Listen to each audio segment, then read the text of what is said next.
नहीं है इंट्रोडक्शन, तो आज जितने अपने हो पाए, अब बाकी हम नेक्स्ट क्लास में करेंगे। आप सभी से, क्योंकि मुझे आपका परिचय होना ज़रूरी है कि मैं किनको पढ़ा रहा हूँ, तभी अच्छे कोर्स स्टार्ट करते हैं। फिर बाकी का इंट्रोडक्शन हम बीच बीच में लेते रहेंगे। चलिए, तो परमागम ऑनर्स के बारे में जैसा मैंने आपको थोड़ा बताया कि ये जैन धर्म को बेसिक से हायर लेवल तक पढ़ने 5 साल का टोटल टाइम है। हर साल एवरी ईयर हम 2 सेमेस्टर इसमें लेंगे। दोनों हर सेमेस्टर में जो हमारा कोर्स रहेगा वो आपको पहले ही बता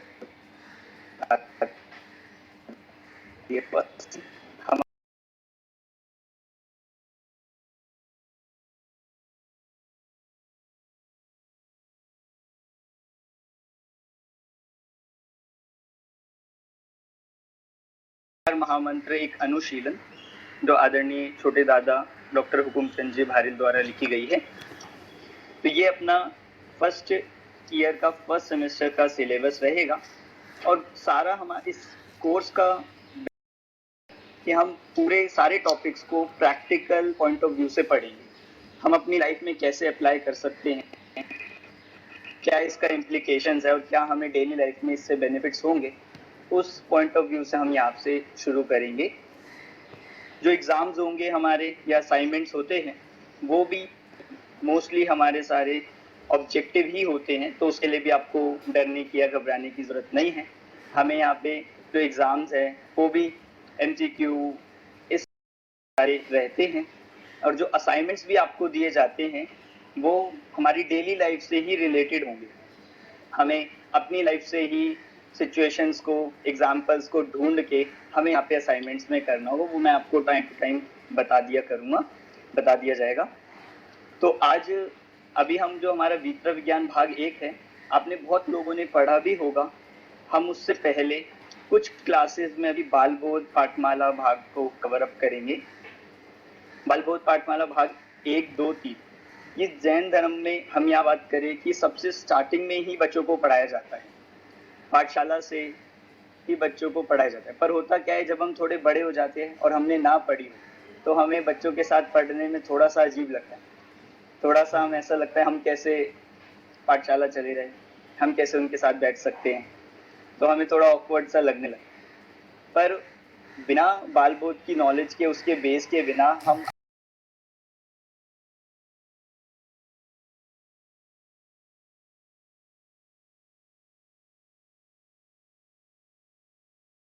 तो इसलिए बाल बोध से हम आज स्टार्ट करेंगे। बाल बोध पाठमाला भाग 1 आप लोगों के पास बुक्स भी होगी ही, मोस्टली सब घरों में पाई ही जाती है, और नहीं तो आप PDF का भी यूज कर सकते हैं।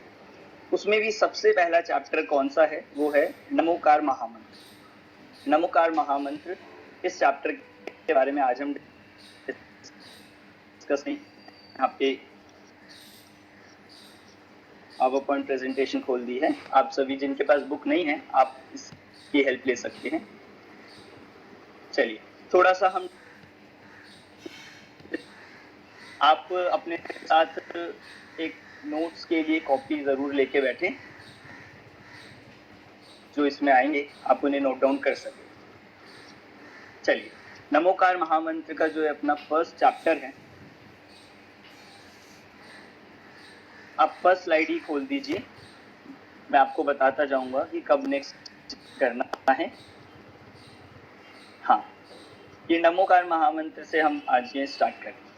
देखिए, नमोकार मंत्र के बारे में आज मतलब हम लोगों को थोड़ा थोड़ा सबको पता ही होता है। आप देखो, सबसे जैन धर्म का अगर हम अल्फाबेट में फर्स्ट अल्फाबेट की बात करें, अगर हम बिल्कुल स्टार्टिंग करें तो कहाँ से होती है? नमोकार मंत्र। जैसे एक थोड़ा बड़ा होने लगता है तो उसको सबसे पहले क्या सिखाया जाता है? हम क्या सिखाते हैं? नमोकार मंत्र। सबको बोलना पढ़ना सब जानते हैं, सबको पता है, और कोई भी ऐसा जैन नहीं होगा जिसको नमोकार मंत्र याद नहीं, मतलब मोस्टली लोग याद होते हैं। पर आखिर ये मंत्र का अर्थ क्या है, क्या इसका मतलब है, इसकी क्यों इतनी इम्पोर्टेंस है कि आज इसको बिल्कुल हर जो एक एक जैन एक आइडेंटिफिकेशन बन गया है, और सब जैन तो नहीं, जो बाकी लोग भी है, जो नॉन जैन भी होते हैं, वो भी जानते हैं कि ये मंत्र किसका है, ये जैन का मंत्र है। तो आखिर इसकी क्या इम्पोर्टेंस है, इस नमोकार महामंत्र के बारे में हम आज थोड़ा करते हैं। सबसे पहले बहुत सारी बातें हैं। ये नमोकार मंत्र सबसे जो स्टार्टिंग में हमें इस पे ध्यान देना है वो है इसका प्रोनाउंसिएशन, इसका उच्चारण, कैसे इसका उच्चारण करना चाहिए। मैं अभी आपसे पूछूंगा नहीं, चलिए मैं पहले एक दो जनों से पूछ लेता हूँ कि आप इसका प्रोनाउंसिएशन कैसे करते हैं, कैसे हम इसे पढ़ते हैं, फिर हम उसको करेक्ट करेंगे और इसमें जो मेन बातें हैं वो समझें। बाकी लोगों से भी एक निवेदन है, आप अपनी वीडियो ऑन कर लीजिए। यहाँ मेरे सामने सिर्फ 7-8 लोग ही दिख रहे हैं। हाँ, बाकी लोग प्लीज अपनी वीडियोस ऑन कर लीजिए। टीम लीडर से स्टार्ट करते हैं। चलो टीम लीडर से ही स्टार्ट करेंगे। अब उन्होंने रिस्पॉन्सिबिलिटी ली है तो थोड़ा हाँ जी बताइए। तो अरिहंतानम आनम नमो आयरियानम नमो उवज्जायानम नमो लोए सव्वसाहूनम ऐसो पंच नमोकारो सव्व पावपनाशनो मंगलानम च सव्वे सिंह परमं हवै मंगलम। चलिए आप सभी जिनसे मैं अभी यहाँ पे उच्चारण करवाऊंगा, आप सबका सुनना ध्यान से, फिर मैं पूछूंगा कि हम यहाँ पे क्या गलती करें। हाँ, मेरे सामने मीनाक्षी जी है। मीनाक्षी जी, आपको मीनाक्षी जी आप नमोकार मंत्र का एक बार उच्चारण कीजिए पूरा। नमो अर्हंताणं नमो सिद्धाणं नमो आर्याणं नमो वज्रायाणं नमो लोए सवसाहुणं ऐसो पंच नमो यारो सर्व पापनाशनो मंगलाणं च सर्वसिंह पद्मं भूमि मंगलम। चलिए, मतलब मैं ये मान लेता हूँ याद तो सबको है, कोई ऐसा तो नहीं होगा जिसको याद नहीं है, सबको याद है। हमें ये देखना है कि हम याद करते हुए जैसे हम बोलते हैं तो हम क्या क्या बोलते हैं। आपने बहुत तरह के सुना होगा, कोई कैसे बोल देता है, कोई कैसे बोल देता है, तो आखिर इसका सही उच्चारण है क्या। मैं आपको एक बार उच्चारण करके दिखाता हूँ, आप सुनिएगा, और जहाँ पे फिर हम मिस्टेक करते हैं उसको हम डिस्कस करेंगे। चलिए, नमो अरिहंताणं नमो सिद्धाणं नमो आयरियाणं नमो वज्रायाणं नमो लोए सव्वसाहूणं। देखिए, अभी इतना ही पढ़ा है मैंने। अभी मैं बाकी लोगों से भी सुनना चाहता था पर नहीं सुन पाए क्योंकि फिर टाइम निकल जाएगा। देखिए, सबसे पहला हमें क्या है, नमोकार मंत्र में जो हम उच्चारण में सबसे पहले मिस्टेक करते हैं वो है पहला ही वर्ड, वो है नमो। हम क्या बोलते हैं इसे, नमो के बदले सब इसको क्या उच्चारण करते हैं, नमो। तो नमो करेक्ट नहीं है, हमें क्या बोलना है, नमो। ठीक है, आप जो अनम्यूट है आप अपने को म्यूट कर लीजिए जिससे वॉइस। चलिए, हाँ, तो पहला हमने देखा नमो। आपको ये जब हम 5 बार बोलते हैं नमो, तो उसको नमो नहीं बोलना, हमें क्या बोलना है, नमो। उसमें डिफरेंस है, थोड़ा सा हमें ध्यान देते हुए बोलना होगा, उसे कहा जाएगा नमो, नमो। ठीक है, नेक्स्ट है अरहंताण। पहला क्या है, नमो अरहंताण। अरहंताणम को कोई अरिहंताणम बोलता है, कोई कुछ और बोलता है, पर करेक्ट क्या है, अरहंताणम, अरहंताण। 5 परमेष्ठी के नाम हम सब जानते हैं। 5 परमेष्ठी कौन कौन से होते हैं, मैं पूछ लेता हूँ किसी से। हाँ, नीलम जी, 5 परमेष्ठी के। अरहंत परमेष्ठी, सिद्ध परमेष्ठी, आचार्य परमेष्ठी, उपाध्याय परमेष्ठी और साधु परमेष्ठी। बिल्कुल ठीक। तो 5 परमेष्ठी। सबसे पहले इस नमोकार मंत्र में किसको नमस्कार किया गया है? 5 परमेष्ठियों को नमस्कार किया गया है। अब देखो आज बहुत से 90% जैन तो ऐसे है, मतलब सब ऐसे ही है 100% जिनको नमोकार मंत्र याद है, पर 50% ही ऐसे होंगे जिन्हें पता होगा कि नमोकार मंत्र का अर्थ क्या है, इसका मतलब क्या है, इसमें क्या किया गया है, क्या इसकी विशेषता है। तो उसी में हम देख रहे हैं। सबसे पहला पॉइंट, इस नमोकार मंत्र में 5 परमेष्ठी को नमस्कार किया गया। परमेष्ठी कितने हैं? 5।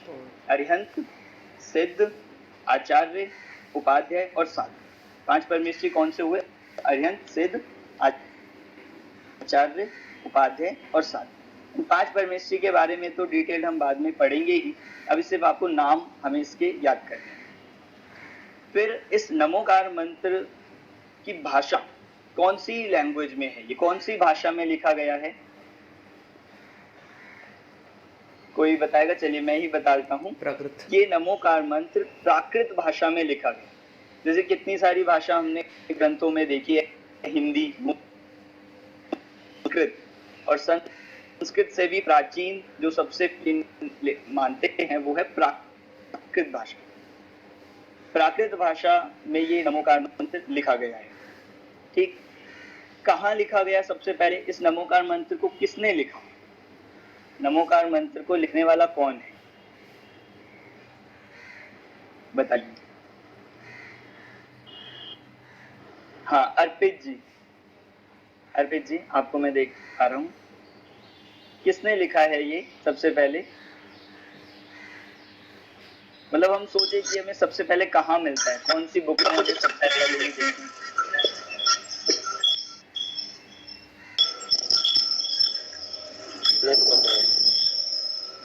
चलिए कोई बात नहीं, मैं तो बस थोड़ा सा म्यूट कर लीजिए।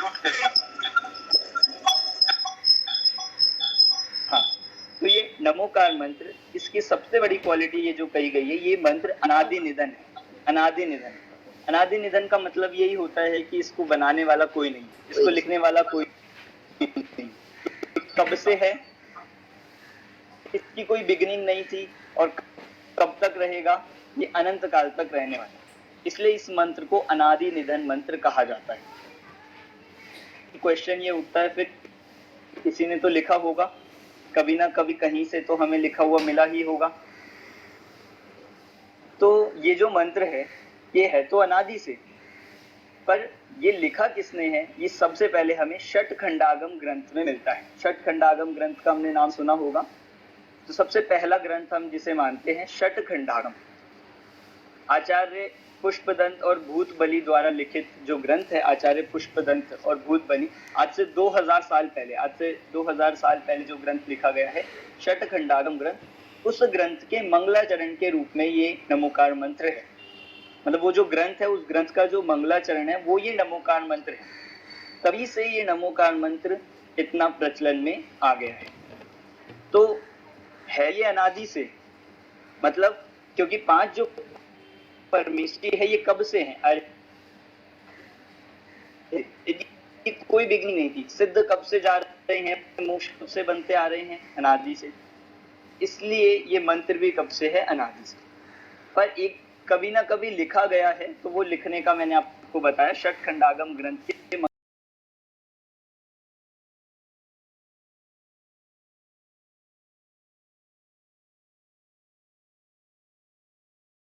मंत्र में।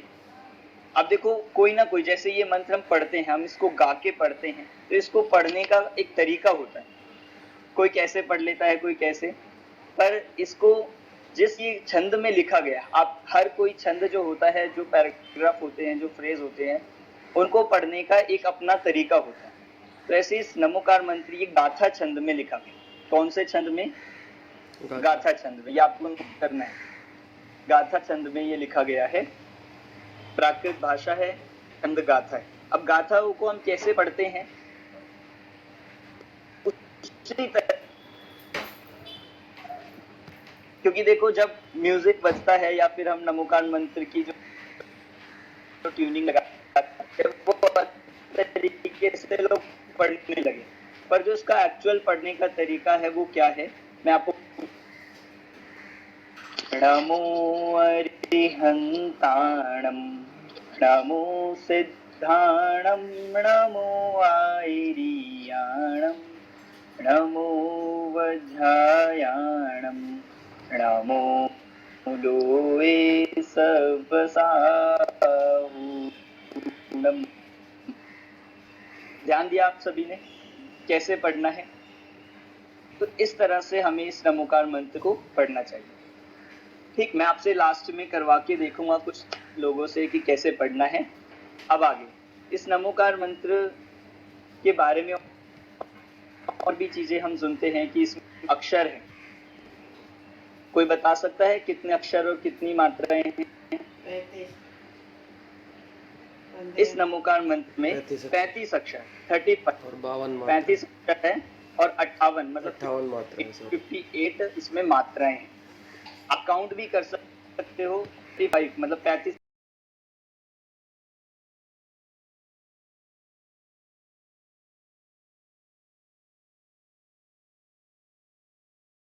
इस नमोकार मंत्र में कितने पद होते हैं?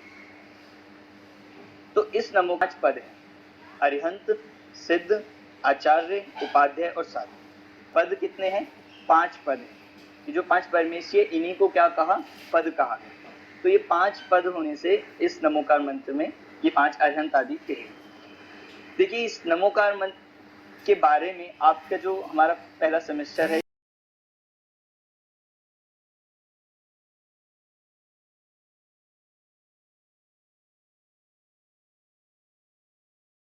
हो जाएगा, तो उसमें भी हमें इसके बारे में बहुत डिटेल में नमोकार मंत्र के बारे में जानने के लिए मिलेगा। इस नमोकार मंत्र को मतलब अर्थ इसका क्या है, क्या मतलब है, तो वो देखते हैं। पहला, नमो अरिहंताणम।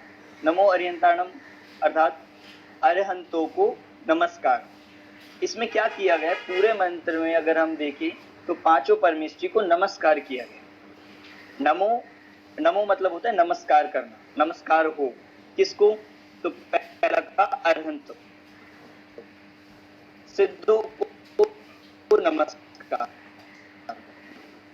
तीसरा नमो आयर्याणम। अब ये तीसरे वाला जो है हम बहुत थोड़ा गलत पढ़ते हैं। कोई कुछ बोलता है, कोई आयर्याणम बोलता है, कोई कुछ, तो क्या बोलना है? नमो आयर्याणम, नमो आयर्याणम। आपके सामने में स्लाइड जो खुली है आप उस पर एक बार राहुल जी कर दीजिए। वो है वो वाला,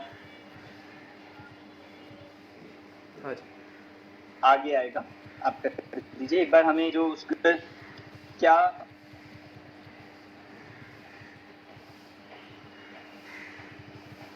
हाँ बस ये पेज खोल दीजिए। नमो आयर्याणम अर्थात सब आचार्यों को नमस्कार। इस तीसरे में किसे नमस्कार किया? आचार्य। चौथा नमो उवज्झायाणम। उवज्झायाणम मतलब किसे कहा? उपाध्याय को नमस्कार। इसमें उपाध्याय की बात है। अब ये कौन होते हैं? अरिहंत, सिद्ध, आचार्य, उपाध्याय, साधु। हमें ये क्वेश्चन पूछा होगा तो हम ये आगे पढ़ेंगे। हमारा बाल बोध भाग 3 में अलग से चैप्टर भी है और हम बीच बीच में इनके बारे में समझेंगे। अरिहंत, अरिहंतों को नमस्कार हो, सिद्धों को नमस्कार हो, आचार्यों को नमस्कार हो, उपाध्याय को नमस्कार हो, और लास्ट में है नमो लोये सव्व साहुणम। नमो लोये सव्व साहुणम। अब यहाँ पे ध्यान दीजिए, बहुत लोग सव्व को सव्वे पढ़ते हैं, तो सव्वे नहीं बोलना, क्या बोलना है? सव्व। नमो लोये सव्व साहुणम। तो इसका अर्थ है नमो अर्थात नमो नमस्कार हो। किसको? लोये मतलब होता है लोक में, लोक में या लोक के सभी साधुओं को नमस्कार। साहुणम मतलब साधुओं को। तो क्या बन गया पूरा अर्थ? नमो अरिहंताणम, अरिहंतों को नमस्कार हो। नमो सिद्धाणम, सिद्धों को नमस्कार हो। नमो आयर्याणम, आचार्यों को नमस्कार हो। नमो उवज्झायाणम, उपाध्याय को नमस्कार हो। और नमो लोये सव्व साहुणम, लोक में सब साधुओं को नमस्कार। ठीक, तो ये नमोकार मंत्र का अर्थ हुआ। कौन सी गाथा है, मतलब कौन से छंद में है, कितने अक्षर, ये मैंने आपको पहले बता ही दिया। एक बार मैं फिर से रिपीट कर देता हूँ। इस नमोकार मंत्र में 5 पद है, 5 पद है, वही 5 परमेश्वरी कहलाते हैं। और 35 अक्षर है, 58 मात्राएं हैं, 58 इसमें मात्राएं हैं।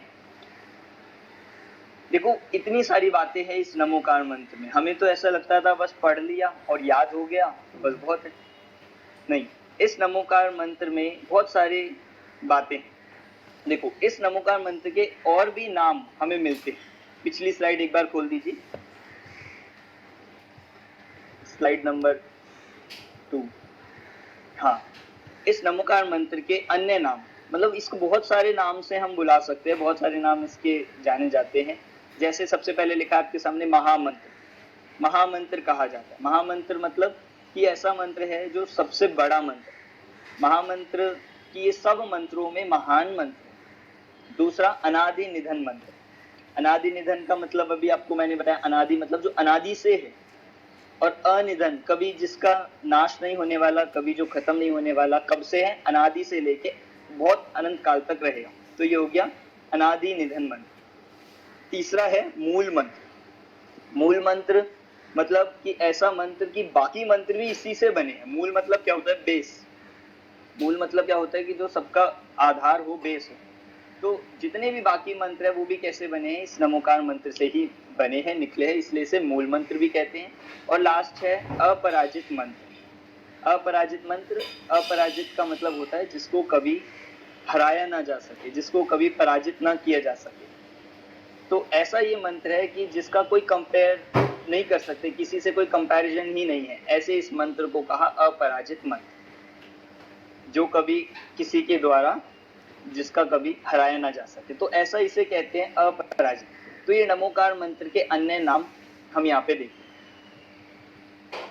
सबसे इस नमोकार मंत्र की और क्वालिटी की बात करते हैं तो देखो बाकी जो मंत्र होते हैं, हमने बहुत सारे मंत्र सुने होंगे, जगह जगह हम अनेक प्रकार के मंत्र की, कोई जाप करता है, कोई मंत्र होते हैं, तो वो सारे भी मंत्र हैं। पर ये नमोकार मंत्र सबसे अलग क्यों है, सबसे इंपॉर्टेंट क्यों है? तो दो बातें। एक तो इस नमोकार मंत्र में किसी भी प्रकार की कोई डिमांड, कोई इच्छा नहीं की गई है। अब बताओ इस नमोकार मंत्र में क्या मांगा गया है? कुछ मांगा गया है क्या? जैसे हम बाकी मंत्र में तो बोलते भी है कि हम फॉर एग्जाम्पल जैसे क्षुधा रोग विनाशनाय, अष्ट कर्म नाशनाय, हम बोलते हैं ये पूजन में जो मंत्र, तो उसमें तो कहा भी गया है कि हाँ मेरा ये नाश होते हैं, सर्व शांति कुरु कुरु, मतलब ऐसे मंत्र। तो उन मंत्रों में तो कोई ना कोई डिमांड है, कोई ना कोई हमारी इच्छा है कि हमें ये चाहिए या ये कर दो, ये भगवान से हम ऐसा कहते हैं हम ये मिल जाए। पर ये जो नमोकार मंत्र है, इस नमोकार मंत्र में किसी भी प्रकार की कोई भी इच्छा, कोई भी डिमांड, कोई भी कामना नहीं की गई है। ये इसकी सबसे बड़ी क्वालिटी है कि इस नमोकार मंत्र को कैसा कहा, आप देखो इसमें सिर्फ और सिर्फ क्या कहा, नमस्कार किया गया, भगवान से नमस्कार किया गया। मतलब भगवान से कोई इच्छा नहीं की हमें ये चाहिए ये चाहिए, क्योंकि हमारे जो भगवान हैं वो कैसे होते हैं, वे वीतरागी होते हैं। तो इसीलिए भगवान से किसी भी प्रकार की कामना नहीं की गई। तो ये पहली क्वालिटी। दूसरी इसकी सबसे बड़ी विशेषता है कि इस नमोकार मंत्र में किसी व्यक्ति विशेष को नमस्कार नहीं किया। देखो मैं समझाता हूँ व्यक्ति विशेष का क्या मतलब। इस नमोकार मंत्र में किसी पर्टिकुलर व्यक्ति को नमस्कार नहीं किया। जैसे हम बोलते हैं महावीराय नमः, महावीराय नमः, हम ऐसा बोलते हैं। तो इस मंत्र में महावीराय नमः, इस मंत्र में किसको नमस्कार किया गया पर्टिकुलर? महावीर भगवान को, तो बाकी को नहीं किया गया। तो जब हम एक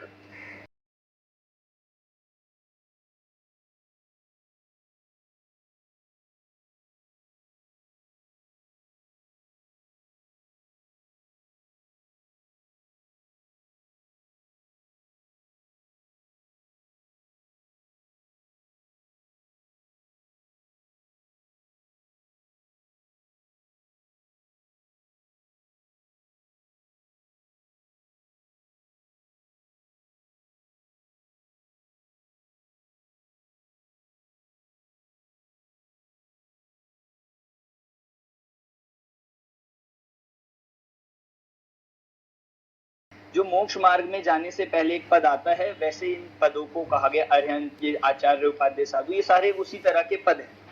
तो इस नमोकार मंत्र की दूसरी सबसे बड़ी क्वालिटी क्या है कि इसमें किसी भी व्यक्ति विशेष को नमस्कार नहीं किया। पंखा खोल सकते हैं?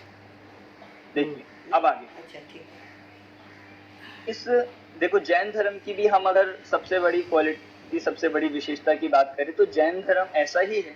यहाँ पे किसी व्यक्ति विशेष को नमस्कार नहीं किया जाता। मतलब हम किसको मानते हैं कि जो सच्चे देव, जो से हमें कोई इतना हमारे देव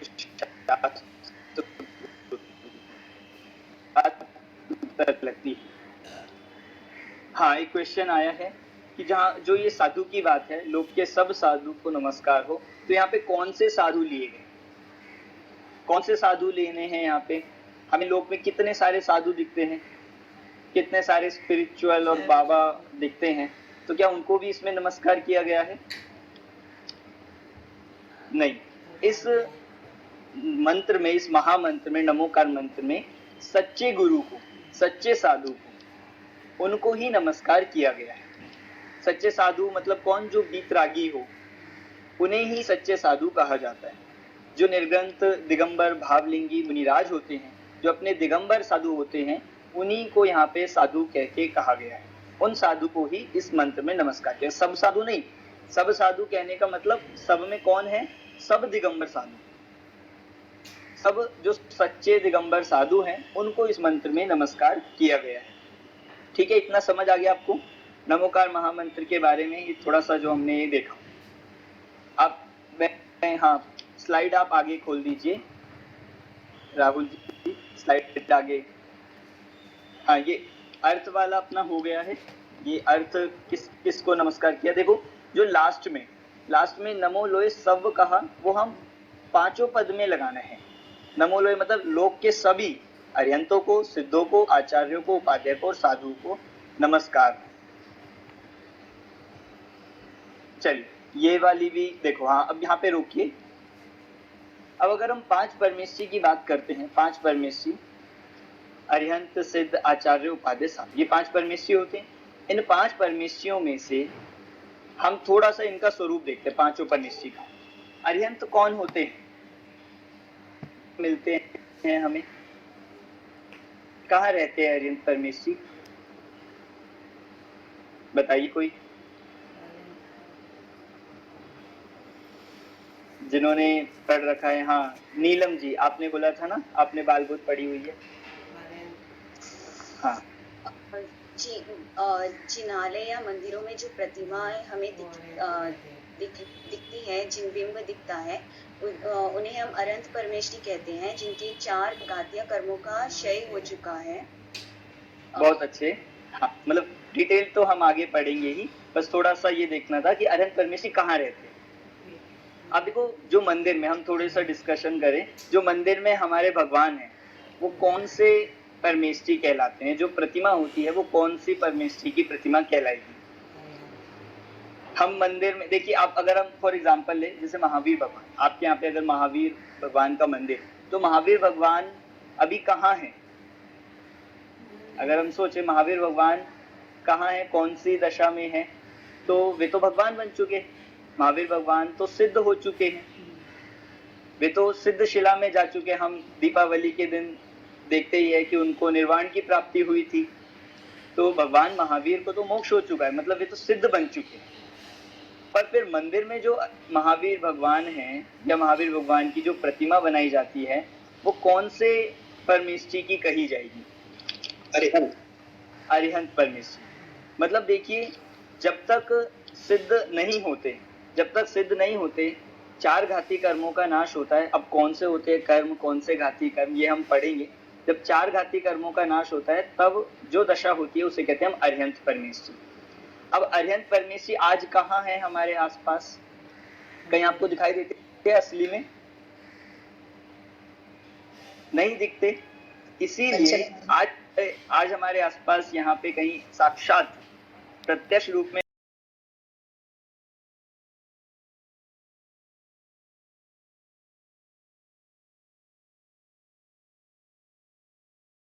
प्रतिमा में स्थापना की जाती है, तो हम उन प्रतिमा को ही क्या मानते हैं कि ये कौन है? ये साक्षात महावीर भगवान है। ये कौन है? ये साक्षात अरिहंत परमेश्वरी। क्योंकि आज जो साक्षात है वे तो हमारे आसपास नहीं दिखते, वे तो या तो विदेश क्षेत्र में मिलते हैं, विदेश क्षेत्र में साक्षात पाए जाते हैं, और नहीं तो चौथे काल में पाए जाते हैं। पर अभी पंचम काल में साक्षात भगवान नहीं होने से हम जिन प्रतिमा में ही उनकी स्थापना करते हैं। ये प्रतिमा में स्थापना क्यों की जाती है, इसका भी अपने को कारण हमें मिल गया। बहुत सारी, देखो हम कोर्स का तो पढ़ेंगे, पर साथ साथ हमें बहुत सारी एक्स्ट्रा चीजें भी पता चलेगी, जिससे हमें जैन धर्म के बारे में नॉलेज होती जाएगी। तो जो जिन मंदिर में प्रतिमा है वो हो गए अरिहंत परमेश्वरी, ठीक है। सिद्ध परमेश्वरी कहाँ रहते हैं? सिद्ध परमेश्वरी, किसी ने आंसर दिया था, सिद्ध परमेश्वरी सिद्ध शिला में रहते हैं।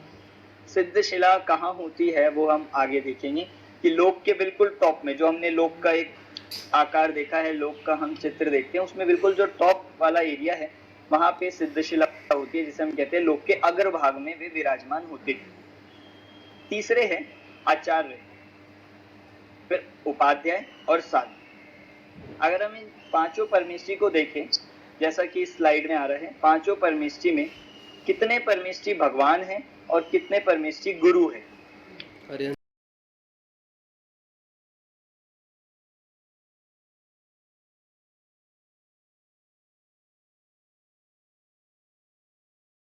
और आचार्य, उपाध्याय, साधु ये होते हैं गुरु। डिफरेंस कैसे किया, ये डिफरेंस कैसे देखा? देखो, आचार्य, उपाध्याय, साधु ये तीनों कैसे हैं?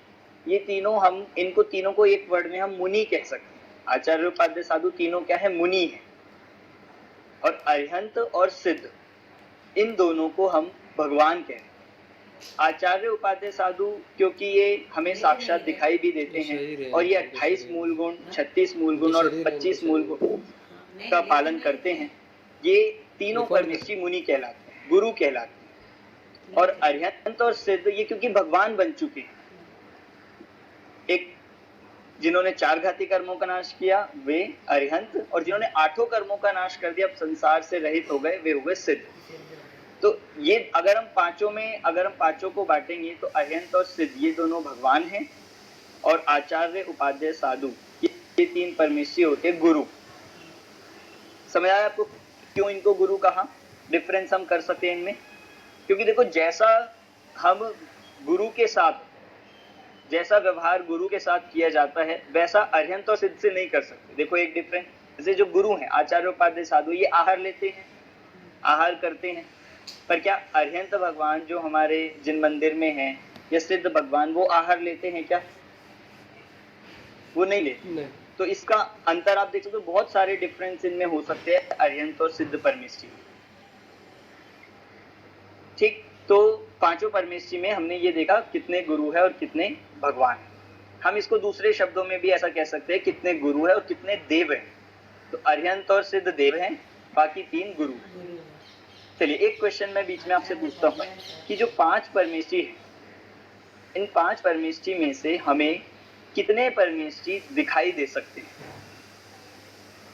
क्वेश्चन में एक बार रिपीट करता हूँ कि 5 परमेश्वरी में से कितने परमेश्वरी हमें दिखाई दे सकते हैं? 3। मैं किसी से पूछता हूँ, आप सबने आंसर दे दिया, पर मैं पूछता हूँ, हाँ राजलक्ष्मी जी, मुझे आपका वीडियो ऑन दिख रहा है। राजलक्ष्मी जी आप अपने को अनम्यूट करके बोलिए।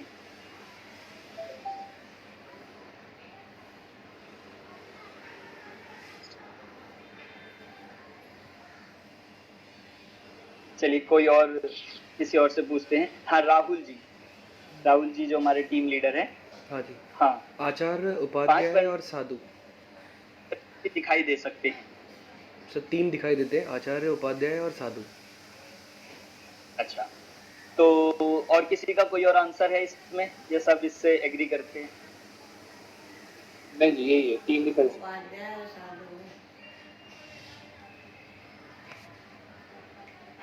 कोई कह रहा है उपाध्याय साधु, कोई कह रहा है आचार्य, उपाध्याय, साधु, कोई 5 भी कह रहा होगा। देखो 5 तो दिख ही नहीं सकते। अब मैं बताता हूँ आपको। देखिए आचार्य, उपाध्याय, साधु, ये तो आपने बिल्कुल ठीक बोला। ये तीनों परमेशी ही हमें दिखाई दे सकते हैं। साक्षात की बात भी करें अगर वैसे भी देखें तो आचार्य, उपाध्याय, साधु परमेशी दिखाई देते हैं। अब दूसरे नंबर के सिद्ध परमेशी। सिद्ध परमेशी तो दिखाई ही नहीं दे सकते। सिद्ध परमेशी क्यों नहीं दिखाई दे सकते, कोई बताएगा इसका रीजन?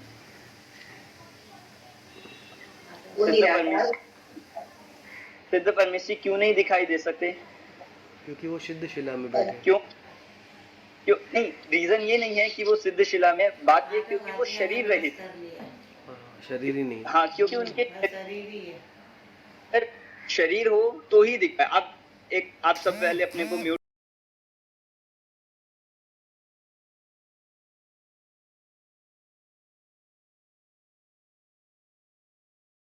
दिखाई देती है सिर्फ आत्मा नहीं। अब वो बात अलग है किसी को वाइट वाली आत्मा दिखती हो, पर ऐसी कोई आत्मा तो होती ही नहीं है। आत्मा का तो कोई वर्ण होता ही नहीं। तो आत्मा नहीं दिखती, दिखता कौन है? शरीर। मतलब शरीर के कारण ही आत्मा हम कहते हैं कि हाँ जीव है, आत्मा है। तो सिद्ध परमेष्टि के शरीर ही नहीं है। सिद्ध परमेष्टि शरीर रहित है, इसीलिए वे मात्र शरीर रहित आत्मा होने से वे दिखाई नहीं देते, दिख ही नहीं सकते। ठीक है, सिद्धों का क्लियर हुआ नहीं? सिद्ध नहीं।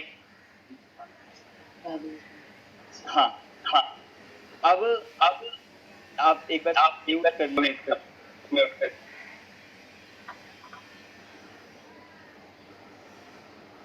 इसका पासवर्ड ही भूल गया मैं तो। हाँ, इसके बाद एक बचे अरिहंत। अब अरिहंत, ये वॉइस रिपीट हो रही है, आप एक बार सबको म्यूट कर दीजिए, रोहित जी और राहुल जी। हाँ, अरिहंत परमेष्टि अब बचे हैं कि अरिहंत परमेष्टि दिखाई देते हैं कि नहीं। तो अगर हम पांचों परमेष्टि ऐसे हैं जिन्हें हम देख नहीं सकते, बाकी चारों दिखाई दे सकते, तो अरिहंत भी उसी के साथ आएंगे कि अरिहंत परमेष्टि को भी देखा जा सकता है। अब वो बात अलग है कि हम यहाँ पे पंचम काल में हैं, तो यहाँ पे अरिहंत है ही नहीं, अरिहंत परमेष्टि होते ही नहीं, तो हमें दिखाई नहीं दे रहे।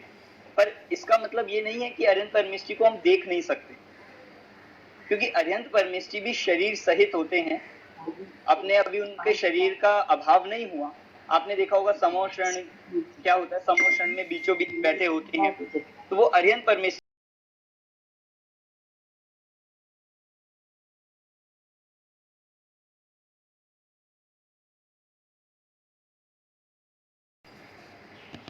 और हम जिन मंदिर जिन में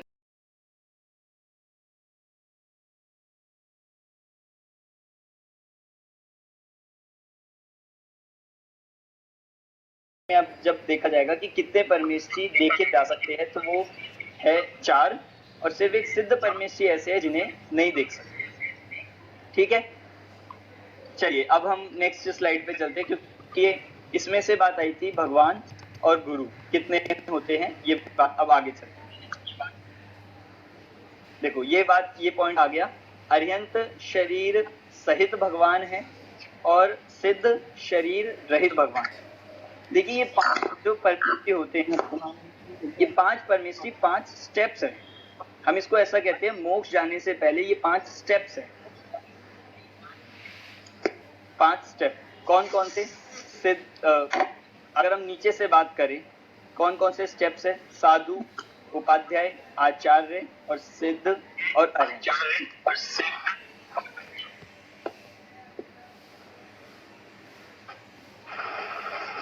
तो ये पांचों परमेष्टि के लिए जो कहा, ये स्टेप्स है। एक क्वेश्चन ये है, बताइए अरिहंत परमेष्टि बड़े हैं कि सिद्ध परमेष्टि बड़े हैं? सिद्ध परमेष्टि। किसको बड़ा कहा जाए, अरिहंत या Siddha? Pandit ji sorry to interrupt, Rajalakshmi ji mute नहीं है, प्लीज आप म्यूट कर दीजिए ना, आवाज नहीं आ रही है, इको हो रही है आवाज।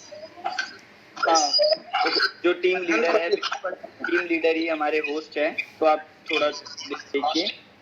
रोहित जी, राहुल जी, अब मेरे अलावा बाकी लोगों को डिस्टर्बेंस हो रहा है।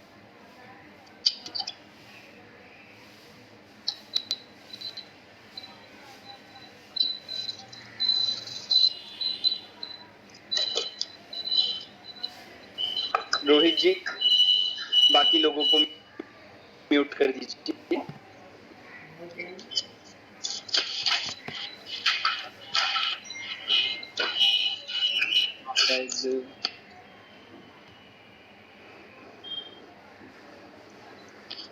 हाँ, चलिए। हाँ, तो 5 परमेष्ठी की जो हम बात कर रहे थे, ये जो पांचों परमेष्ठी हैं, इन पांचों पर ये हमने आपसे देखा। हाँ, क्वेश्चन ये था कि पांचों परमेष्ठी में से बड़े कौन है, अरिहंत या सिद्ध? ये जो 5 परमेष्ठी का ऑर्डर है, ये जो क्रम है, ये क्या बड़े से छोटे तक लगाया गया है? क्या है इसके पीछे, क्या रीजन है? अगर हम सोचे कि अरिहंत परमेष्ठी बड़े है या सिद्ध परमेष्ठी, कोई बताएगा दोनों में से कौन बड़े हैं? चलिए अब मैं सिद्ध परमेष्ठी बड़े हैं। सिद्ध परमेष्ठी बड़े। तो सबसे पहले अरिहंत को नमस्कार क्यों किया, ये हम बात करते हैं। पांचों परमेष्ठी में सबसे बड़े कौन होते हैं? मतलब जो लास्ट स्टेप है, जो लास्ट है वो है सिद्ध दशा। उसके बाद कोई स्टेप नहीं होती, उसके बाद कभी दोबारा संसार में नहीं आते, उसके बाद कुछ भी बाकी नहीं रहता। तो सिद्ध दशा, सिद्ध अवस्था, सिद्ध परमेष्ठी सबसे बड़े, पर उनको सेकंड नंबर पे लिया। सिद्ध परमेष्ठी को कौन से नंबर पे नमस्कार किया? Second number. तो ऐसा क्यों किया, इसके पीछे क्या रीजन है कि अरिहंत को पहले लिया फिर सिद्ध को बाद में लिया? हाँ, कोई बोल रहा है शायद। अरिहंत भगवान हितोपदेशी, सबका कल्याण करते हैं। उसी दशा में हम सबको वो देते हैं, वो मतलब ज्ञान देते हैं। हाँ, देखिए, ठीक है, बिल्कुल ठीक, सही आपका, कि अरिहंत परमेष्ठी को सबसे पहले नमस्कार क्यों किया? क्योंकि हमारा जो प्रयोजन, मतलब हमारा जो काम बनेगा वो किससे बनेगा? अरिहंत परमेष्ठी से। क्योंकि सिद्ध परमेष्ठी तो अब मुक्त ही हो गए, संसार से पार हो गए, तो अब हमें मोक्ष कैसे जाना है, हम मोक्ष की प्राप्ति कैसे करें, ये हमें कौन बताएगा? सिद्ध तो बताएंगे नहीं।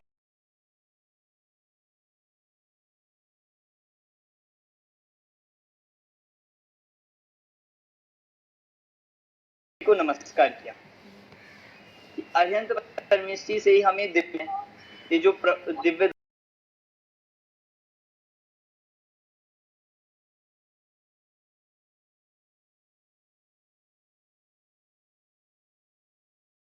की वाणी से ही चली आई है।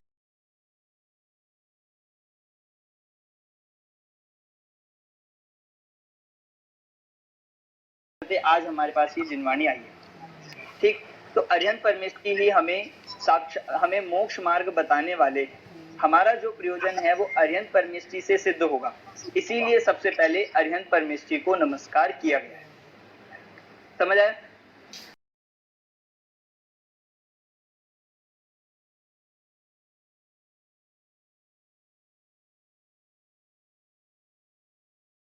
करने का कारण मैंने आपको बताया, क्योंकि हमारा प्रयोजन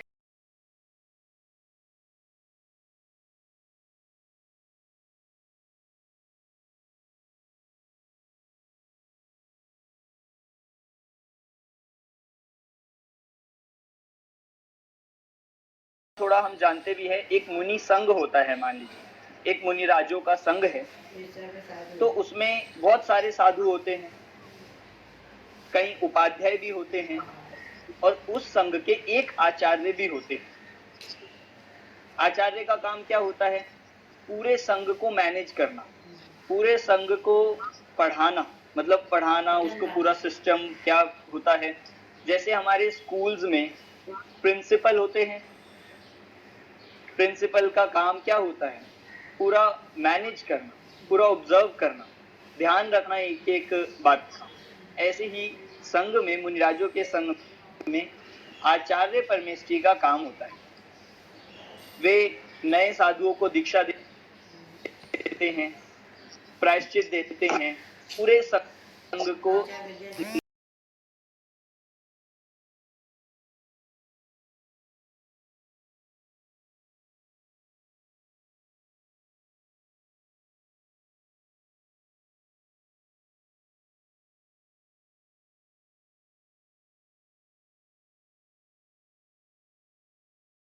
है पढ़ना और पढ़ाना। पठन पाठन। मतलब जो थोड़े से विशेष ज्ञान वाले हैं, जिनका ज्ञान बाकी मुनिराजों से अधिक है, जिनको बाकी मुनिराजों से ज्यादा ज्ञान है, उनको एक उपाध्याय पद दिया जाता है, उन्हें उपाध्याय कहा जाता है। और वो क्या करते हैं, जैसे स्कूल में टीचर्स, प्रिंसिपल तो हो गए आचार्य, और टीचर्स कैसे हो गए, टीचर्स हो गए जैसे हमारे उपाध्याय। तो उपाध्याय परमेश्वरी का काम होता है पढ़ना और पढ़ाना, वे खुद भी पढ़ते हैं और दूसरों को भी पढ़ाते हैं, ये हो गए उपाध्याय परमेश्वरी। और सबसे लास्ट में है साधु परमेश्वरी। साधु परमेश्वरी मतलब कॉमन जितने भी मुनि हैं, जितने भी मतलब सच्चे मुनि हैं जो निर्ग्रंथ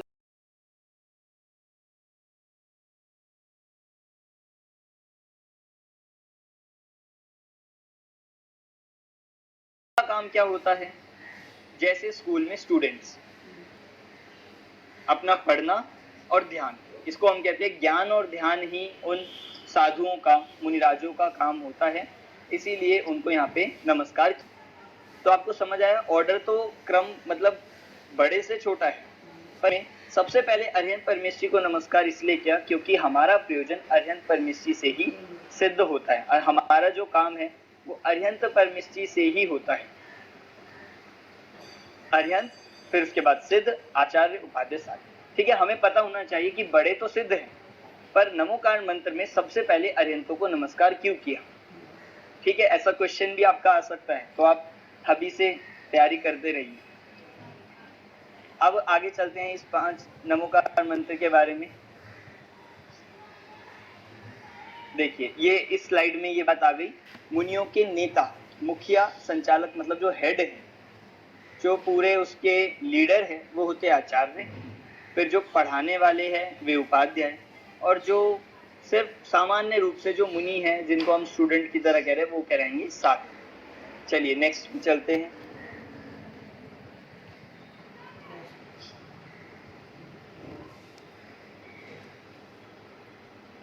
हाँ बस देखिए, ये हमें ये क्वेश्चंस हमने अभी बात कर ली, इन क्वेश्चंस को हमने डिस्कस कर लिया कि जो हमारे जैन मंदिर में प्रतिमा होती है, प्रतिमा जो बनाई जाती है वो कौन से परमेश्वरी की होती है, पांचों में से कौन से परमेश्वरी की होती है, अरिहंत परमेश्वरी। सिद्ध परमेश्वरी की प्रतिमा देखी है आपने किसी ने? हाँ, देखिए आकार रहता है। सिद्ध परमेश्वरी की प्रतिमा, प्रतिमा नहीं, शरीर नहीं, आकार देखिए। हाँ, सिद्ध परमेश्वरी की प्रतिमा भी कहीं कहीं बनाई जाती है, पर कैसे बनती है आपने देखा है? एक ऐसे खाली, एक हॉलो ऐसे आकार बना दिया जाता है और उसके पीछे दर्पण मतलब मिरर रखा होता है, एक खाली आकार वाली ऐसे सिर्फ कटिंग मतलब एक ऐसा होता है, वो हम सिद्ध परमेश्वरी की प्रतिमा के रूप में प्रयोग करते हैं। बहुत सारे मंदिरों में जगह जगह उसे भी स्थापित किया जाता है, पर अगर हम एक्चुअल में देखें तो सिद्ध परमेश्वरी की प्रतिमा बनाई ही नहीं जा सकती। सिद्ध परमेश्वरी क्योंकि शरीर रहित है, तो इसलिए उनका आकार तो बना सकते हैं कि वो कैसे दिखते हैं। जैसे देखो, आपके पास बालबोध की जो बुक्स होगी उसमें भी आप देखोगे कि सिद्ध परमेश्वरी का आकार कैसा बनाते हैं, बस एक ऐसी शेप बना देते हैं और बीच से व्हाइट या फिर हॉलो रख देते हैं। इसीलिए जो जितनी प्रतिमा बनाई जाती है वो अरिहंत परमेश्वरी की होती है। अब आगे, क्या आचार्य, उपाध्याय, साधु की भी प्रतिमा होती है? हमने देखी होगी, कई जगह बनाई जाती है। आचार्य परमेश्वरी की भी मूर्ति, प्रतिमा, उनकी भी स्थापना की जाती है, आचार्यों की, उपाध्याय की, साधु की। और मंदिर में जो हम मतलब भगवान के रूप में प्रतिमा देखते हैं वो अरिहंत परमेश्वरी की होती है। ठीक है, इसके बाद दूसरा जो क्वेश्चन था कि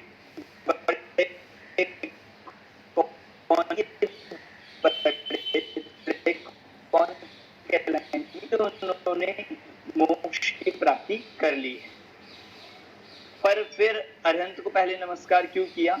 तो उसके बारे में हमने देखा कि अरिहंत परमेश्वरी को पहले नमस्कार करने का कारण है क्योंकि हमें अरिहंत भगवान से मोक्ष मार्ग की प्राप्ति होती है। हमें पता लगता है कि मोक्ष मार्ग क्या है, हमें कैसे मोक्ष जाना है, हम कैसे सुखी हो सकते हैं। ये सारी बातें कौन बताएगा? ये अरिहंत परमेश्वरी के द्वारा ही पता लगती है। जो क्या है? ये जिनेंद्र भगवान मतलब अरिहंत भगवान की ही वाणी। आप देखो, ये जो हमें कैसे मिला है ये सारा? अभी हमें ऐसा लगता है कि हमें तो बहुत आसानी से मिल गया, पर हम इसे पढ़ना ही नहीं चाहते, हम टाइम नहीं देते। पर देखो, अरिहंत भगवान की जो दिव्य ध्वनि होती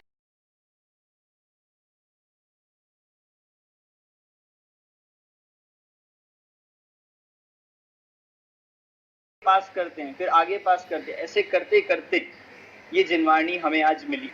मतलब क्योंकि पहले तो ग्रंथ लिखे नहीं जाते थे, ये लिखने का तो प्रारंभ कब हुआ? पहला ग्रंथ जब 2000 साल पहले। और भगवान कब से होते आए हैं? अरिहंत भगवान, सिद्ध भगवान कब से होते आए? बहुत सालों से, हजारों लाखों साल पहले से होते हैं। पर जिनवाणी तब तो नहीं लिखी जाती थी। ये जो लिखने का शुरू हुआ, ये तो आज से 2000 वर्ष पहले, जब षटखंड आगम ग्रंथ लिखा गया सबसे पहले। तो ये उससे पहले कैसे चलती थी? उससे पहले ये मतलब ओरली चलती थी, सुनते थे और आगे सुना देते। पहले लोगों का ज्ञान इतना ज्यादा होता था कि सुनने से ही याद हो जाता था और वो आगे पास कर देते थे। पर आज नहीं होता, इसलिए आज हमें रिटर्न फॉर्म में चाहिए, लिखी हुई चाहिए होती है। इसीलिए ये जिनवाणी इस तरह से जिनेंद्र भगवान की वाणी, अनंत भगवान की वाणी ही कही जाती है। ठीक है, चलिए नेक्स्ट स्लाइड पे आते हैं।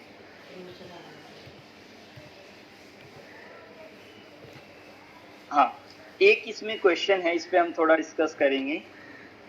सिद्ध बनने से पहले क्या बनते हैं?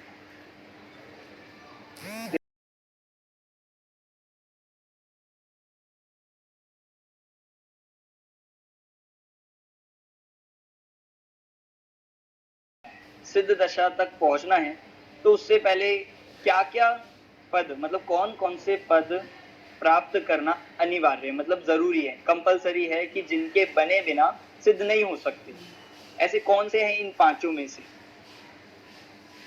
सोचिए आप थोड़ा कि पांचों में से कौन से परमेष्ठी ऐसे हैं जो नहीं जा सकते? मुनि, साधु। कौन बोल रहा है? मुझे तो दिखाई नहीं दे रहा। साधु। हाँ चलिए, साधु। और कोई नहीं? अगर हम पांचों में बात करें, साधु नहीं, और कोई जरूरी नहीं है। और साधु एक ही। अच्छा, कोई कह रहा है अकेले साधु, और कोई कह रहा है साधु और अरिहंत। और कोई है? कोई और आंसर देगा नहीं? चलो मैं बता देता हूँ कि पांचों परमेष्ठी में से सिद्ध बनने से पहले, मतलब सिद्ध दशा तक पहुंचने से पहले कौन सा परमेष्ठी बनना या कौन सा पद अनिवार्य है, कंपलसरी है? वो है सबसे पहले तो साधु। साधु बने बिना, मुनि बने बिना कोई भी मोक्ष नहीं जा सकता। साधु बने बिना कोई भी सिद्ध नहीं बन सकता। इसलिए साधु पद सबसे ज्यादा अनिवार्य है, कंपलसरी, सबसे पहले। अब देखो, स्टार्ट ही कहाँ से होता है? स्टार्ट ही मुनि अवस्था से, मुनि दीक्षा से होता है।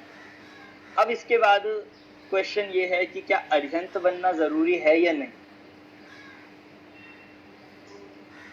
नहीं, जरूरी नहीं है। कुछ लोग मना कर रहे हैं। तो देखो, अरिहंत परमेष्ठी बने बिना सिद्ध परमेष्ठी नहीं बन सकते। ये आप ध्यान दीजिए कि जब भी सिद्ध दशा की प्राप्ति होगी, सिद्ध परमेष्ठी बनने से पहले अरिहंत परमेष्ठी बनना बिल्कुल नियम है, बनेंगे ही बनेंगे। ऐसा नहीं है कि स्किप कर जाएंगे और डायरेक्ट साधु से सिद्ध बन जाएंगे, कि कोई शॉर्टकट होगा कि डायरेक्ट पहुंच जाए। ऐसा नहीं है। जब साधु बनने के बाद अरिहंत परमेष्ठी, मतलब अरिहंत पद होना अनिवार्य है। क्योंकि देखिए, इसके पीछे लॉजिक क्या है कि जो 8 कर्मों का नाश होता है, जब 8 कर्मों का अभाव होने पर सिद्ध बनते, तो एक साथ 8 कर्मों का अभाव नहीं होता। एक साथ 8 कर्म नहीं मिट जाते। पहले 4 कर्मों का नाश होता है। उस अवस्था को ही हम अरिहंत परमेष्ठी की अवस्था कहते हैं। जब 4 हुए तो अरिहंत, मतलब पहले 4 होंगे तो अरिहंत बनना जरूरी है। अरिहंत बनते ही है, वीतरागी, सर्वज्ञ, हितोपदेशी होके अरिहंत परमेष्ठी बनते हैं। उसके बाद जब 8 कर्मों का नाश हो जाता है, तब सिद्ध कहलाते हैं, तब सिद्ध परमेष्ठी बनते हैं। ठीक, इसका मतलब कौन कौन से, पांचों में से कितने पद अनिवार्य हो गए, एक साधु और एक अरिहंत। आचार्य उपाध्याय क्यों नहीं है? कोई बताएगा आचार्य उपाध्याय क्यों नहीं है? भी आचार्य पांचों में से आचार्य, क्योंकि देखो मुनि क्योंकि आचार्य वो भी एक साधु ही थे। कौन, एक बार दोबारा बोलिए। क्योंकि वो भी साधु ही है, पर खाली उनका ग्रेड अलग है। हाँ, तो क्या वो आचार्य बने बने मोक्ष जा सकते हैं? नहीं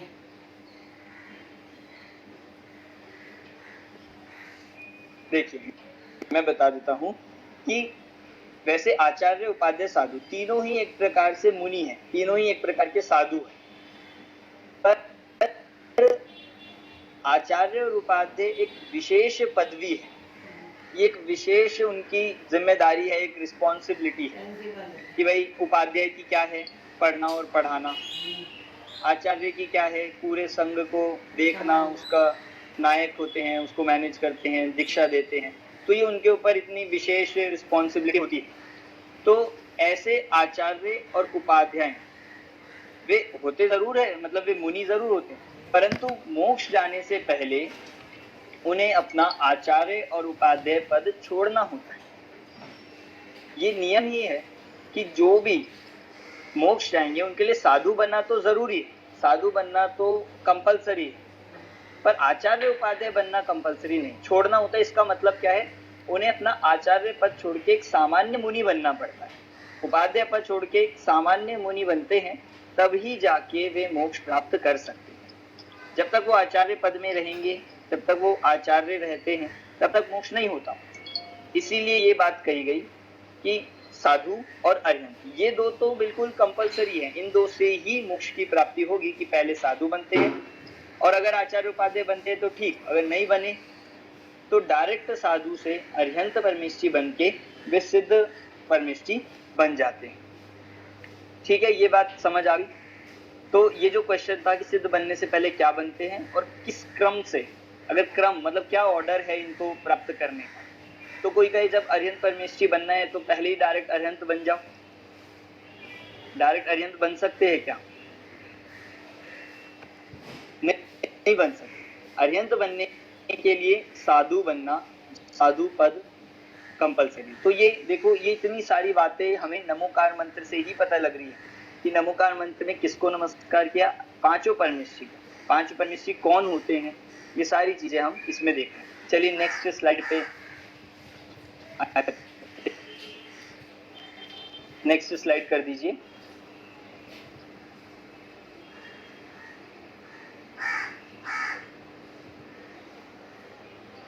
राहुल जी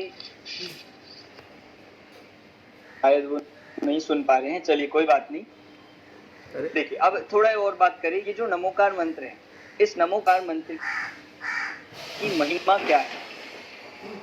महिमा मतलब क्या होता है, इसकी विशेषता, इसकी क्वालिटी, या फिर इसका क्या विशेषता है इसमें, तो जो हम इसके बाद पढ़ते हैं, पढ़ के बताते हैं, तो उसके बाद जो हम मंत्र पढ़ते हैं उसका भी क्या अर्थ होता है।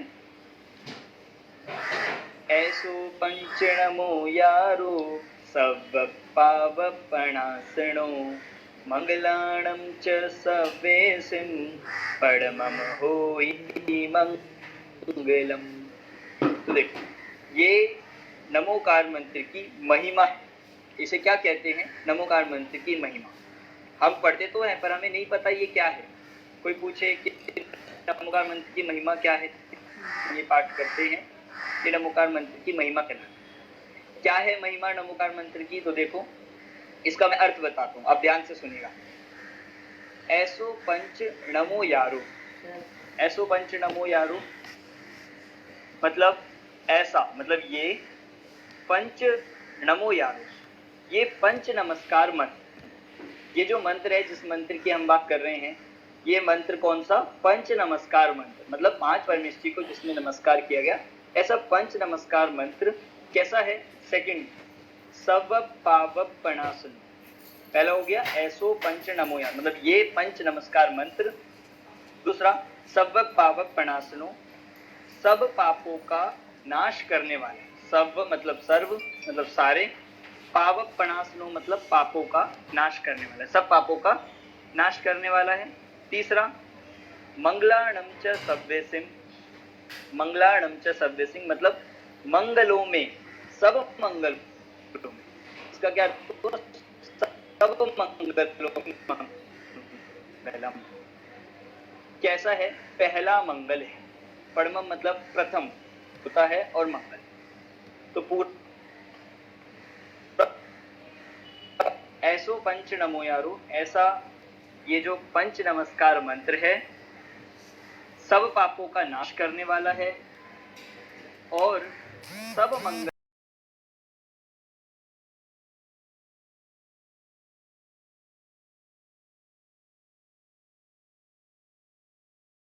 करने वाला है और सब मंगल में पहला मंगल है। तो क्या मतलब हुआ इसका, थोड़ा सा हम इस पे डिस्कशन करते हैं। सब नाश करने वाला, इसका मतलब क्या है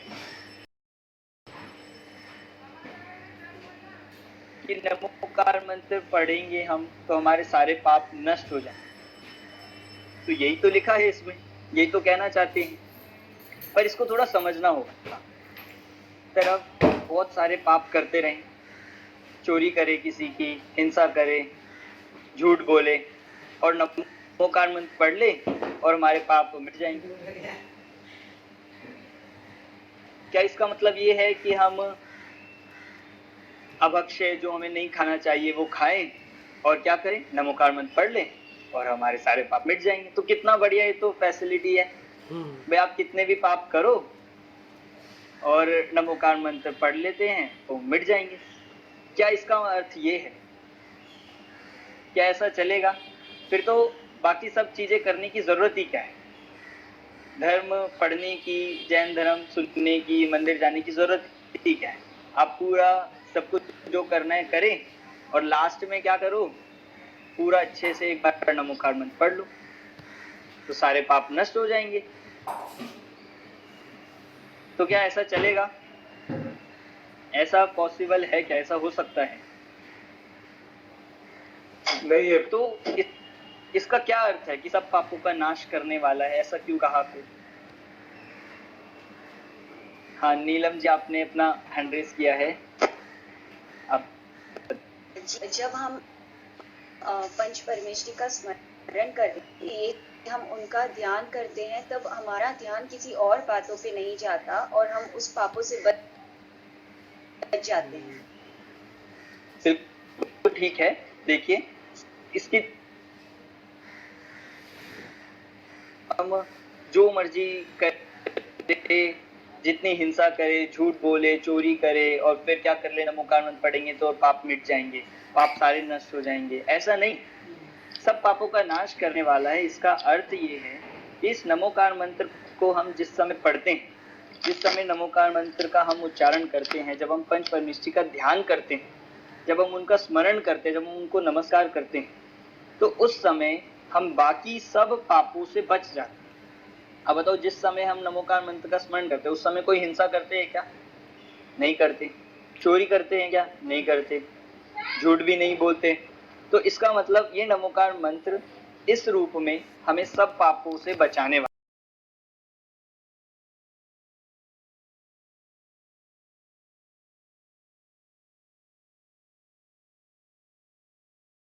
परंतु जो हम नमोकार मंत्र को पढ़ा तो हमारे उससे क्या होता है?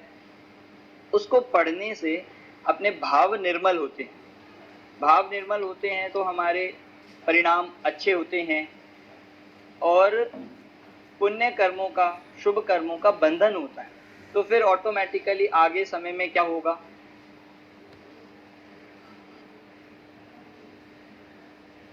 क्या रहेगा कि हम उस तरह के पापों से बचेंगे। पाप का उदय नहीं आएगा, पाप का हमारे साथ ऐसी परेशानियां नहीं होगी। इस अर्थ में भी इसे कहा जाएगा कि ये सब पापों का नाश करने वाला है। तो वर्तमान के भी, जिस समय पढ़ते हैं, जिस समय ध्यान करते हैं उस समय भी, और आगामी काल में भी, फ्यूचर के भी हमारे पापों को नाश करने वाला है। पर इसका अर्थ ये नहीं है कि जो हमने पहले किए थे और नमोकार मंत्र पढ़ ले तो सारे पाप मिट जाएंगे। ये इसकी अर्थ नहीं है, तो आप वाला है, इसका अर्थ क्या होता है? इस मंत्र को पढ़ के पंच परमेष्ठी का ध्यान करके स्मरण करके हम उस समय सभी पापों से बच सकते हैं। इसका नाम है पंच परमेष्ठी को, मतलब ये सब पापों का नाश करना। फिर दूसरी बात आई थी, सब मंगलों में पहला मंगल है। सब मंगल में पहला मंगल है, तो मंगल किसे कहते हैं ये तो हमारा नेक्स्ट चैप्टर है, थोड़ा सा उसको भी हम इसमें ले सकते हैं। मंगल मतलब होता है अच्छा, मंगल मतलब होता है जो हमारे लिए लाभदायक हो। हम बोलते हैं ना मंगलमय, सबको बोलते हैं कि मंगल मतलब कुशल मंगल, इस तरह से मंगल मतलब होता है अच्छा। तो ये जो नमोकार मंत्र है, इसको पढ़ने से क्या होता है? मंगल होता है। और मंगल किसे कहते हैं कि जो सब पापों को गलाए और सच्चा सुख प्राप्त कराए, उसे कहते हैं मंगल। तो इस नमोकार मंत्र के लिए ये बात कही कि सब मंगलों में पहला मंगल है। मतलब हम जब इसे पढ़ते हैं, जब हम नमोकार मंत्र पढ़ते हैं, विचार करते हैं, पंच परमेष्ठी का ध्यान करते हैं, तो अपने आप ही क्या होता है, हमारे भाव परिणाम निर्मल होते हैं। तो हमें अपने आप अच्छा लगता है। उससे क्या होगा कि हम अब दूसरों के प्रति, किसी के प्रति बुरे भाव होंगे, पाप भाव नहीं होंगे, किसी के प्रति हिंसा के, झूठ बोलने के। तो ऐसा ये सब पापों का नाश करने वाला है और सब मंगल में पहला मंगल है। इस नमोकार मंत्र को पढ़ के हमारा इस दुखों से मुक्त होने वाला। ठीक, अब देखो, हम अगर आपने सुना होगा तो हमने कितने सारे ऐसे प्रथमान योग में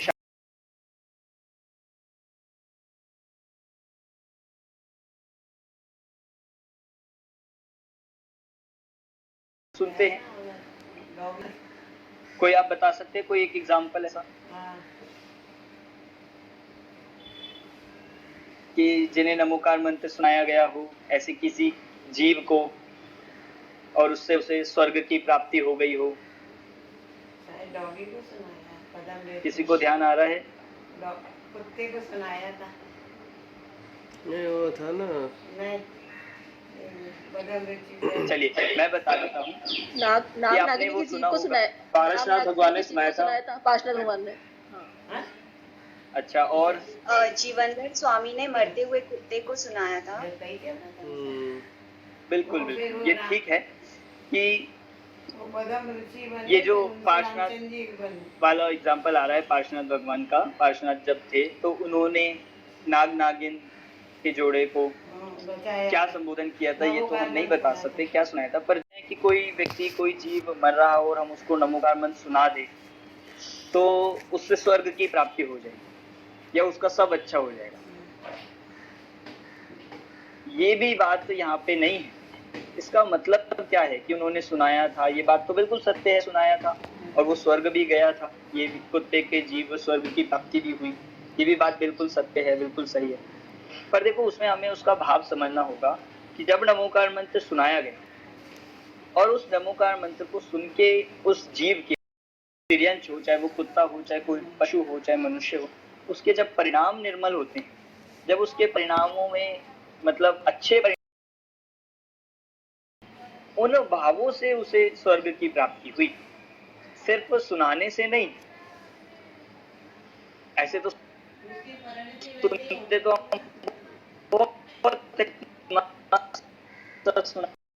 जाना चाहिए था, हमारे तो घर में बजता रहता है नमोकार मंत्र के जो ऑडियो है, तो हमने तो कितनी बार सुन लिया।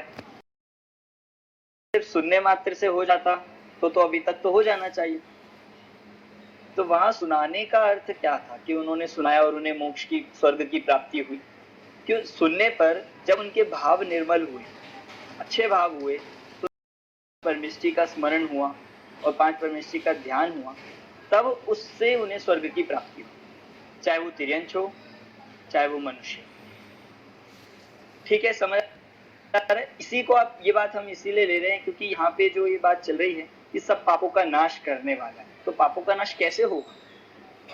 ऐसे तो नहीं कि एक तरफ हम पाप करते जाए, एक तरफ हिंसा करते जाए और नमोकार मंत्र पढ़ते जाए, ऐसा नहीं है।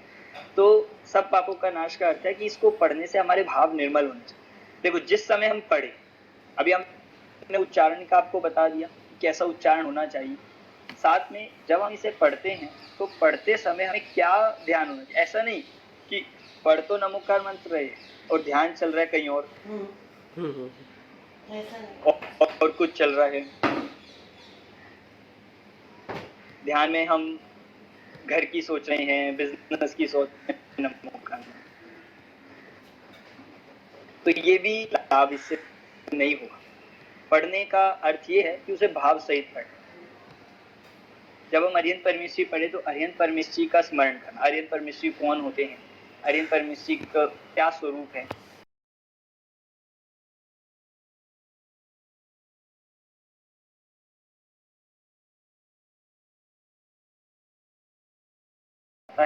उसको कहा कि इससे अपना सब पापों का नाश हो। ठीक है, तो ये बात हमने इसमें देखी। हाँ, फिर बिना नमोकार मंत्र पढ़े सुने भी भाव निर्मल हो सकते हैं क्या? अच्छा क्वेश्चन है कि नमोकार मंत्र पढ़े बिना सुने बिना भी भाव निर्मल हो सकते हैं क्या? पढ़े बिना, क्योंकि भाव निर्मल कब होंगे? जब ये अरिहंत भगवान, सिद्ध भगवान, जो हम 5 परमेश्वरी है, इनका ध्यान करते हैं तो भाव निर्मल हो ही सकते हैं। पर ऐसा नियम नहीं। नमोकार मंत्र पढ़ रहे हैं पर भाव उल्टे चल रहे हैं, भाव जरूरी नहीं है कि जो पढ़ रहा है उसके भाव निर्मल होंगे ही। पर हाँ, इतना है कि अगर ध्यान पूर्वक पढ़े तो अवश्य उस जीव।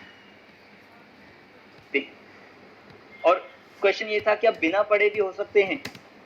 आप देखो, बिना पढ़े अगर हम सोचें तो बिना पढ़े, जब हमें पढ़ने पे ही नहीं हो पा रहे, जब पढ़ने पर ही इतना मुश्किल लगता है, तो भी भाव वैसे कैसे हो पाए? आप सोचिए, बिना पढ़े तो कितना मुश्किल हो नहीं सकता। मैं ये नहीं कह रहा असंभव है, ऐसा नहीं है, हो सकते तो है।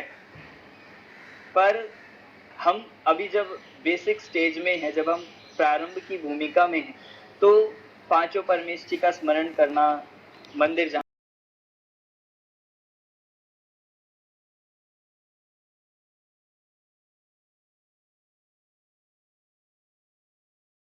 है ही। पर अभी देखो, अगर हम नहीं पढ़ेंगे तो क्या भाव आते हैं फिर? आप सोचो, अगर हम पूरे अपने 24 घंटे का देखें, पूरे 24 घंटे में कितने समय हमारे भाव निर्मल होते हैं, कौन से भाव चलते हैं? घर में रहते हैं तो सारे यही चलता है, सारा खाने के, पीने के, सोने के, कुछ करने के, बिजनेस करने। तो ये सारे भाव कैसे हैं? ये सब भावों को अशुभ, मतलब निर्मल भाव नहीं कहा जाए।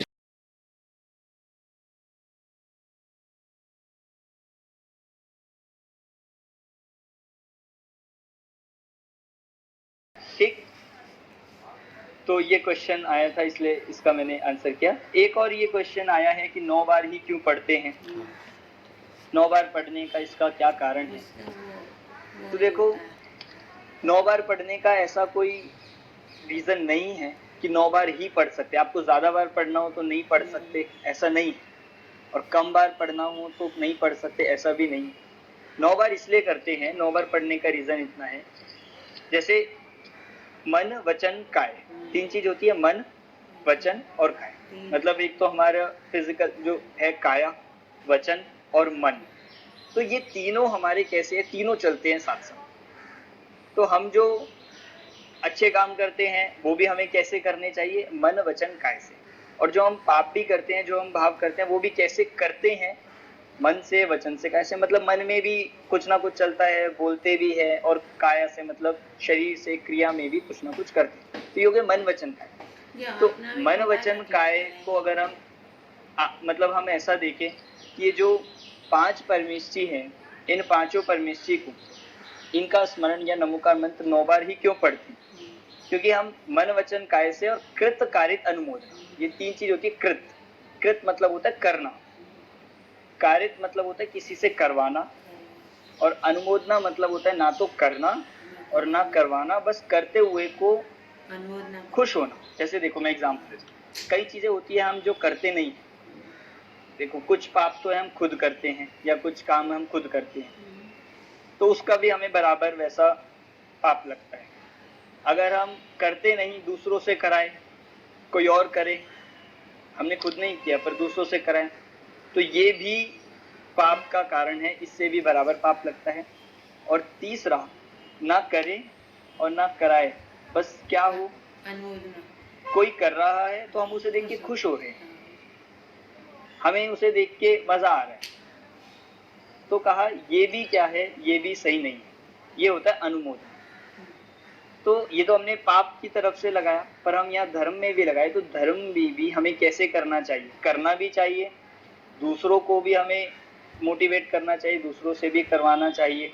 और तीसरा अनुमोदना, जो कर रहा है या जो धर्म में लगे हैं उनकी प्रशंसा, उन्हें देख के खुश होना चाहिए, ये होता है अनुमोदन। तो ऐसे नमोकार मंत्र को हम मन वचन काय से और कृतकारित अनुमोदना से पढ़ाएं, इसलिए हम 9 बार पढ़ते हैं। बाकी 9 बार पढ़ने का ऐसा कोई विशेष वो रीजन नहीं है कि 9 बार ही पढ़ सकते हैं, पर इतना होता है कि 9 बार पढ़ेंगे तो हमें बार बार स्मरण होता है, इसलिए 9 बार का कहा जाता है। ठीक, एक क्वेश्चन ये आया था, तो फिर 700 करोड़ लोगों में, अच्छा क्वेश्चन है कि 700 करोड़ लोग हैं, मतलब पूरी वर्ल्ड की पॉपुलेशन में फिर सिर्फ जैनों के ही भाव निर्मल होंगे क्या? ऐसा नहीं है। देखिए बाकी धर्मों में भी बाकी जो जैन नहीं है वे भी दान देते हैं, वो गरीबों को भोजन कराते हैं, मतलब बहुत चलता है चैरिटी के नाम पे, या फिर मतलब दूसरों की मदद करने में। सिखों में भी बहुत ज्यादा देखा जाता है कि वो लोगों की सेवा करते हैं, दूसरों की मदद करते हैं, तो उन्हीं अपेक्षा से इस तरह से ये कहा जाएगा कि इस कारण से वे भी अपनी तरह से धर्म कर रहे हैं, कर रहे हैं। पर अब वो बात अलग है कि उन्हें सच्चा मार्ग मिला है कि नहीं मिला, वो सच्चे देवशास्त्र गुरु को प्राप्त किया है कि नहीं, वो बात अलग है। और सच्चे देवशास्त्र गुरु को प्राप्त करने पर, मतलब ऐसा भी नहीं है कि जिन्हें देवशास्त्र गुरु मिल गए जो जैन बन गए और इतना ही हो गया, ऐसा नहीं है। कितने सारे तो ऐसे होते हैं कि जो बाय बर्थ जैन नहीं, पर जब उन्हें ये बात सुनते हैं या उन्हें जैन धर्म के प्रिंसिपल्स पढ़ते हैं तो उन्हें अच्छे लगते हैं, तो वो कन्वर्ट होते हैं। बहुत सारे ऐसे हैं हमारे आसपास लोग होते हैं। तो इसका मतलब कोई बर्थ से जैन हो और ये जैन ही पढ़ सकते हैं, जैन ही सुन सकते हैं, ऐसा नहीं। इसीलिए ये सबके लिए ही होता है। और सुखी होने का जो मार्ग है या भगवान बनने का है, कोई भी बन सकता है, बस इतना है कि वो सच्चे मार्ग पे यदि चले, सच्चे मार्ग। तो ये भाव निर्मल का भी ऐसा है कि भाव निर्मल होने का आधार, मतलब कारण कौन है, ये हमारे देवशास्त्र गुरु 5 परमेश्वरी, इसीलिए उनको स्मरण करके भाव निर्मल होते हैं। चलिए आपके और क्वेश्चंस तो हम लेंगे। 108 बार का भी क्यों पढ़ते हैं, 108 बार का भी मैं रीजन आपको अगली क्लास में बताऊंगा। अभी जो क्वेश्चन देखो ये आ गया, 108 बार क्यों बोला जाता है, 108 प्रकार के पापों से बचने, क्योंकि ऐसा हम इसको अगर मल्टीप्लाई करते हैं 3 मन वचन काय को, कृतकारित अनुमोदना को और 4 कषायों को, तो इस तरह से ये जीव अनेक प्रकार से ऐसे 108 बन जाते हैं। और 108 प्रकार से ये कषाय करता है, पाप करता है, उनसे बचने के लिए 108 पढ़ा जाता है। इसलिए आप देखो वो माला जो होती है, दाने 108 मोती होते हैं जिससे हम जाप करते हैं। तो ये रीजन है मेन। देखो जैन धर्म का सबसे जो बेसिक है वो है, मतलब भावों को यहाँ पे मुख्य किया जाता है, सिर्फ क्रिया को नहीं। कोई कहे हम तो बहुत धर्म करते हैं, हम तो बहुत पढ़ते हैं, कोई 5-5 बार जाप करते हो, कोई कितनी जाप करते हो, तो आप कितना नहीं पढ़ते।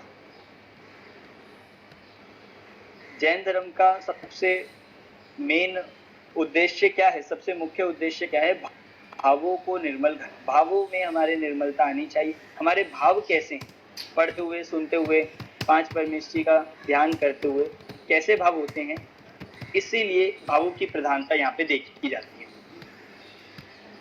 हाँ, तो था कि हम पांच परमेष्ठी कैसे बन सकते हैं, मतलब हम पंच परमेष्ठी कैसे बन सकते हैं, हम सुखी कैसे हो सकते हैं, सुखी होने का क्या उपाय है। इस चैप्टर का अपना ये लास्ट ही क्वेश्चन है, सुखी होने का क्या उपाय है। तो पांच परमेष्ठी को जानकर उन पांच परमेष्ठी के हम अपनी आत्मा को जाने, उन पांच परमेष्ठी ने जो मार्ग बताया उसे पहचान कर उस पे चले, इस तरह से हम भी सुखी हो सकते हैं। देखो ये तो सारा जो स्लाइड में आ रहा है पांच परमेष्ठी का स्वरूप और पांच परमेष्ठी की परिभाषा, ये आगे हम देखेंगे डिटेल में, क्योंकि इसका एक अलग से ही चैप्टर है पांचों परमेष्ठी का, क्या क्या स्वरूप है, कितने मूल गुण होते हैं। बस इस नमोकार मंत्र के चैप्टर को पढ़ने से हमें क्या लाभ है, क्या फायदा है, उन पांचों परमेष्ठी के बताए मार्ग पर चल के हम भी सुखी हो सकते हैं। इसीलिए हम इस नमोकार मंत्र में पांच परमेष्ठी को देखिए, एक ही स्लाइड में जो आया ओम, ओम शब्द वाला जो ओम वाली स्लाइड, हाँ, कि हम ओम में, ओम शब्द जो होता है आपने सुना भी होगा, इस ओम शब्द में भी पांचों परमेष्ठी होते हैं। इस ओम शब्द में पांचों परमेष्ठी ही गर्भित है। कैसे? ओम शब्द बना किस किस से है? तो देखो, अ से हो गया अरिहंत, देखो अ, ओ, मतलब आपको अगर थोड़ा सा संस्कृत का होगा ज्ञान, तो अ से अरिहंत, सिद्धों के लिए एक दूसरा नाम लिया अशरीरी, ये भी अ से हो गया। अशरीरी मतलब शरीर रहित जो होते हैं उन्हें भी हम सिद्ध कहते हैं। तीसरा जो यहाँ पे, ये तो आ में आ गए, फिर है ओ, ओ शब्द। ओ शब्द किससे बना है? आ और ऊ से मिला के, देखो आप येलो वाले कॉलम में देख सकते हो, ओ शब्द किससे बना है? आ और ऊ से। आ से हो गए आचार्य और ऊ से हो गए उपाध्याय, तो ये दोनों आ गए ओ में। और लास्ट बचा म से हो गए मुनि, मतलब साधु। तो अ में हो गए अरिहंत और अशरीरी मतलब सिद्ध, और आ और ऊ इनमें हो गए आचार्य और उपाध्याय, जिनको हम एक साथ ओ कहेंगे। और लास्ट है म से मुनि मतलब साधु। तो ओम शब्द, आप देखो कितने लोग ओम का ही ध्यान करते हैं, ओम का उच्चारण करते हैं, ओम से ही हम जाप करते हैं, क्योंकि ओम शब्द में भी पांचों परमेष्ठी समाहित हो जाते हैं, पांचों परमेष्ठी उसमें आ जाते हैं। ठीक है, तो ये ओम शब्द का हुआ। आप नेक्स्ट स्लाइड खोलिए, ये लास्ट ही अपना जो है कि पांच परमेष्ठी को नमस्कार करने से क्या लाभ है। तो नमस्कार करने से क्या लाभ है? एक ही उद्देश्य है, एक ही लाभ है, वो है सच्चे सुख की प्राप्ति। हम जितना भी पढ़ रहे हैं, जितना भी सुनते हैं, या हम कहे लोक में भी कोई भी व्यक्ति कुछ भी काम करता है, वो किस लिए करता है? सुख की प्राप्ति के लिए, सुखी होने के लिए। हम देखो, हम खाते भी हैं तो इसीलिए क्योंकि हमें भूख लग रही थी, दुख हो रहा था, इसलिए खाते हैं। खाना बंद करते हैं तो वो भी क्यों?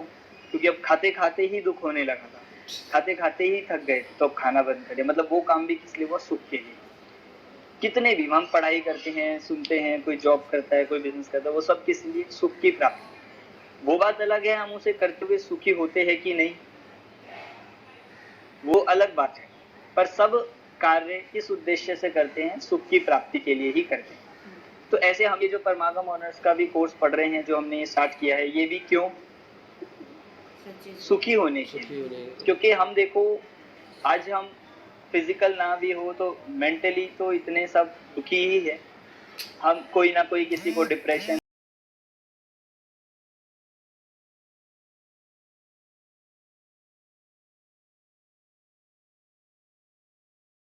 हो, सब सुविधा हो, तो भी सुखी नहीं होते। तो ये जो हम पढ़ रहे हैं, जिनवाणी पढ़ते हैं, हम जो स्वाध्याय करते हैं, ये सब किस लिए है? कि हम सच्चे सुख को प्राप्त करें। सुखी होने का क्या उपाय है, हम कैसे अंदर से खुश हो सकते हैं, अंदर से हम कैसे सुखी हो, उसे पढ़ने, उसे जानने के लिए ही ये परमागम ऑनर्स का ये अपना कोर्स है। तो इसमें जितने भी हम आगे चैप्टर्स देखेंगे, अभी तो हमने बेसिक से स्टार्ट किया ही है, जो जैन धर्म के ऐसे एक एक सिद्धांत है कि जिनको हम पढ़ के, जिनको अपने जीवन में अप्लाई करके, उनको पालन करके हम सुखी हो सकते। तो ये इसीलिए इस कोर्स का नाम ही प्रैक्टिकल जैनिज्म रखा गया है। तो इसके लिए तो हम आगे पढ़ेंगे ही बहुत सारी चीजें। देखो, सच्चा सुख कैसे प्राप्त होता है, जो मैंने अभी बताया, इन पांचों परमेश्वरी को पहचान कर उनके बताए हुए मार्ग पर चलकर। क्योंकि ये पांच परमेश्वरी हमारे लिए एक एग्जाम्पल है जो खुद सुखी हो गए। मुनिराज है, सुखी है कि दुखी है? आप बताइए। मुनिराज जो हमें दिखते हैं, मुनि होते, साधु होते हैं, तो ये मुनिराज सुखी है कि दुखी है? हमें ऐसा लगता है कितने दुखी है बेचारे, कितने कष्ट में हैं। पर नहीं, ये पांचों परमेश्वरी कैसे हैं? सुखी है। और वो हमारे लिए सुखी होना है, तो इसलिए पांचों परमेश्वरी को जानना, पांचों परमेश्वरी को पहचानना, और उन्होंने जिस तरीके से, जिस रास्ते पे चल के उन्होंने सुख की प्राप्ति करी है, उस पे चल के हम भी हो सकते हैं। इसलिए हम पांचों परमेश्वरी के बताए हुए मार्ग पर चल। तो इस नमोकार मंत्र को पढ़ने का, इस चैप्टर को पढ़ने का, या फिर हम कहीं इस पूरे कोर्स को पढ़ने का उद्देश्य क्या है हमारा? कि हम सुखी हो। और सुखी होने का रास्ता हमें कहाँ मिलता है? जिनवाणी। तो इसीलिए हम जिनवाणी पढ़ते हैं, स्वाध्याय करते हैं। ये कोर्स भी जो हम पढ़ रहे हैं, कि इसके माध्यम से हमें आत्मा का क्या स्वरूप है, हम दुखी क्यों हैं, सच्चे सुख का उपाय क्या है, ये सारी चीजें पता चलेगी। इसीलिए ये बात हम यहाँ से करेंगे। तो ये आज हमने जो नमोकार मंत्र का चैप्टर लिया है और बेसिक थोड़ी सी आपको जानकारी दी है नमोकार मंत्र और इसकी महिमा। नमोकार मंत्र में कितनी सारी बात, अभी तक तो हमें क्या लगता था कि सिर्फ नमोकार मंत्र याद हो गया तो बस हो गया, पर ऐसा नहीं। इसमें जितनी विशेष बातें आई हैं वो हमने आज यहाँ पे समझी है। एक बार लास्ट में मैं कुछ लोगों से इसका उच्चारण कराना चाहूंगा, क्योंकि मैंने starting Aman ji, sorry to interrupt. हाँ जी। स्वानुभूति दीदी ज्वाइन हुए हैं, तो वो कोर्स का एक कुछ इंट्रोडक्शन देना चाहेंगी।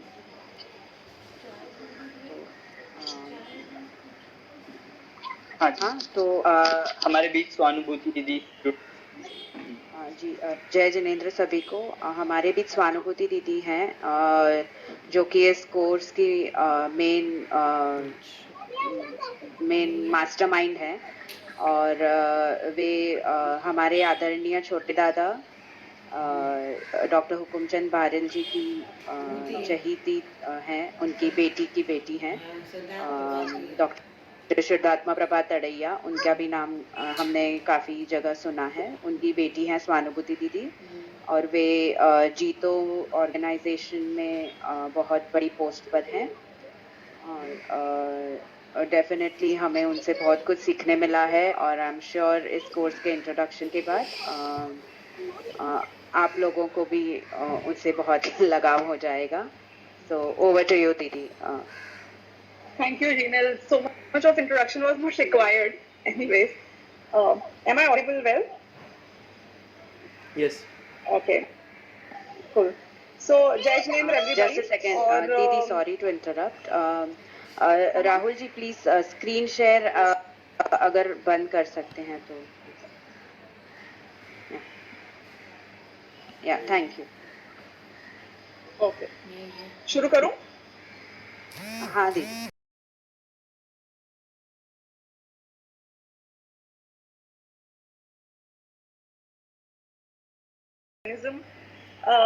ये हम सभी ने चुना है, और इसके लिए आप सब बहुत बधाई के पात्र हैं। मैं आपको अगले 15-20 मिनट कुछ वो एस्पेक्ट्स के बारे में बताना चाहूंगी कि ये कोर्स हमने क्यों शुरू किया, आप इस कोर्स से क्या एक्सपेक्ट कर सकते हैं, 5 साल में क्या अचीव, इस तरीके से इसको लेना चाहिए, तो ये रिव्यू लेंगे। सबसे पहले तो ये तो हम सभी जानते हैं कि जीवन में जो भी हम अचीव करने के लिए मानकर निकलते हैं, वो सारे अचीवमेंट्स बहुत ही क्षणभंगुर हैं, उनकी मोमेंट्री हैं। हमने ऐसे लोगों को भी देखा है जिन लोगों ने बहुत जीवन की ऊंचाइयों को छू लिया है, जो भौतिक दुनिया में कहे जाते हैं, लेकिन एक पॉइंट पे आके पहले हम कमाने की दौड़ में होते हैं, और फिर हम उसको दान देने की, giving back to the society की दौड़ में आ जाते हैं, लेकिन शांति नहीं मिलती है। इसका मतलब है कोई सर्कल है, जिसमें हर पॉइंट पे हम पहुंचते हैं और अगला पॉइंट और हमसे उतनी दूरी पे नजर आता है और हम वापस लौट फिर के वहीं पहुंच जाते हैं, लेकिन कहीं कुछ प्राप्ति नहीं कर पाते हैं। तो हमारे जीवन का लक्ष्य जो एक आंतरिक शांति है, हमारे जीवन का लक्ष्य जो एक वो पॉइंट पे अचीव करना है जिसके बाद हमें किसी और पॉइंट के पास जाने की आवश्यकता ना पड़े, वो क्या ऐसे सीक्रेट्स हैं जिनको अरिहंत भगवान ने, हमारे तीर्थंकरों ने जाना था और वहां पहुंच पाए, और क्या ये सब लॉजिकल है कि सिर्फ उनने कहा है इसलिए मुझे मान लेना चाहिए, सिर्फ क्योंकि मैं एक जैन फैमिली में पैदा हो गया हूँ इसलिए ये सब सही है, या मैं इन सबको खुद ट्राई और टेस्ट करके इस बात को खुद फील कर सकता हूँ कि क्या सही है और क्या गलत है। जैसे अग्नि का कोई धर्म नहीं होता, अग्नि का धर्म है उष्णता और उसमें कोई कॉन्फ्लिक्ट नहीं है, किसी को डाउट नहीं है। क्या हिंदू उसको गर्म मानता है कि मुस्लिम के ईसाई, कि कोई भी अग्नि तो गर्म है तो गर्म है। हमें भी उस परमागमों की बात करनी है, उनमें उन बातों की बात करनी है इस कोर्स में जिसमें कुछ भी ऐसा नहीं है जिसको ट्राई और टेस्ट नहीं किया जा सके, जो बहुत सिंपल है, स्ट्रेट फॉरवर्ड है और अनुभव की वस्तु है। तो वैसे तो जैनों में 4 प्रकार से चीजों को समझाया जाता है, 4 अनुयोग कहते हैं हमसे, जिसमें प्रथमानुयोग में कहानी किस्से आते हैं, जिसमें द्रव्यानुयोग है जिसका हम यहाँ पे फोकस करने वाले हैं, कर्णानुयोग में कर्मों की बात आती है, 3 लोक की बात आती है, और चरणानुयोग में क्या कैसे हमें फॉलो करना चाहिए आचरण में वो बात आती है। यहाँ पर द्रव्यानुयोग की जो विषय वस्तु है, द्रव्यानुयोग में जो समझाया जा रहा है वो 100% हम खुद एक्सपीरियंस कर सकते हैं, लॉजिक से वेरीफाई कर सकते हैं। इनफैक्ट हमारे अरिहंत भगवानों ने, अपने तीर्थंकरों ने समुश्रण में ये बात कही कि हमने कहा और तुमने मान लिया तो तुमको आत्मा की प्राप्ति नहीं होगी, तुमको ये खुद अपने लॉजिक से वेरीफाई करना पड़ेगा। जैसे मैथमेटिक्स है, केमिस्ट्री है, यदि उनने कह दिया कि ये सम का आंसर ये है तो आपको उत्तर रट के नहीं जाने। मैथ्स के आंसर्स को रट के जो परीक्षा देने के लिए जाता है वो नियम से फेल होता है। क्यों? क्योंकि वो चाहते हैं कि आप प्रिंसिपल्स को समझो, उनको अप्लाई करना सीखो, और दुनिया में कोई नया ऐसा प्रश्न क्यों ना बना दिया जाए जिसको आज तक किसी ने हल नहीं किया है। यदि हल करने का तरीका आपको आता है तो आप उसको हल कर सकते हो। तो इसी अपेक्षा से यहाँ बात चल रही है कि द्रव्यानुयोग में हमारे स्वयं के अनुभव की बात है, अपने शुद्धात्मा की बात है, 7 तत्वों की बात है। हो सकता है कि देव गति और नरक गति का अस्तित्व है या नहीं है, ये मैं खुद अपने प्रत्यक्ष ज्ञान से वेरीफाई नहीं कर सकता हूँ, लेकिन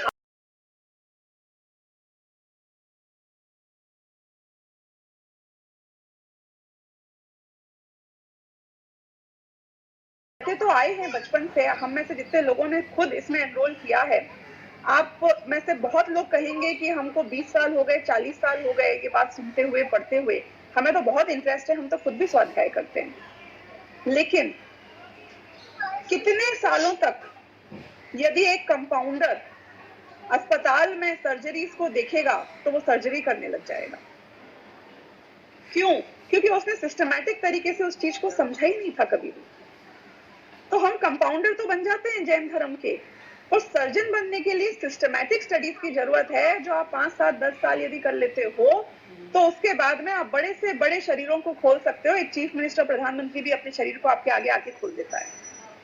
तो इसका मतलब है कि वो सिस्टमैटिक पने का जो एक लैक है, जो एक कमी है, जिसके कारण जो हमें अलाभ मिलना चाहिए था वो लाभ नहीं मिल पा रहा है, वो कमी को पूरी करता हुआ ये कोर्स है, जिसमें एक्सपेक्टेशन आपसे सिर्फ हफ्ते में 2 घंटे की रखी गई है। क्योंकि आप बहुत बिजी बिजनेसमैन हो और बहुत प्रोफेशनल हैं, आप बहुत सारे काम दुनिया में करते हैं, लेकिन हफ्ते में 2 घंटे भी यदि आप कहते हैं कि आप खुद के लिए नहीं निकाल सकते हैं, तो मैं इस बात को नहीं मान सकती हूँ। यदि एक हफ्ते के नहाने का टाइम का एवरेज भी निकाला जाए तो वो 2 घंटे से ज्यादा होएगा। यदि एक हफ्ते में आप जितना टीवी देखते हैं, जितना न्यूज़पेपर पढ़ते हैं, जितना आप अपने प्रियजनों से बात करते हैं, उसका टाइम भी ऐड किया जाए इंडिविजुअली तो भी 2 घंटे से ऊपर पहुंच जाता होगा।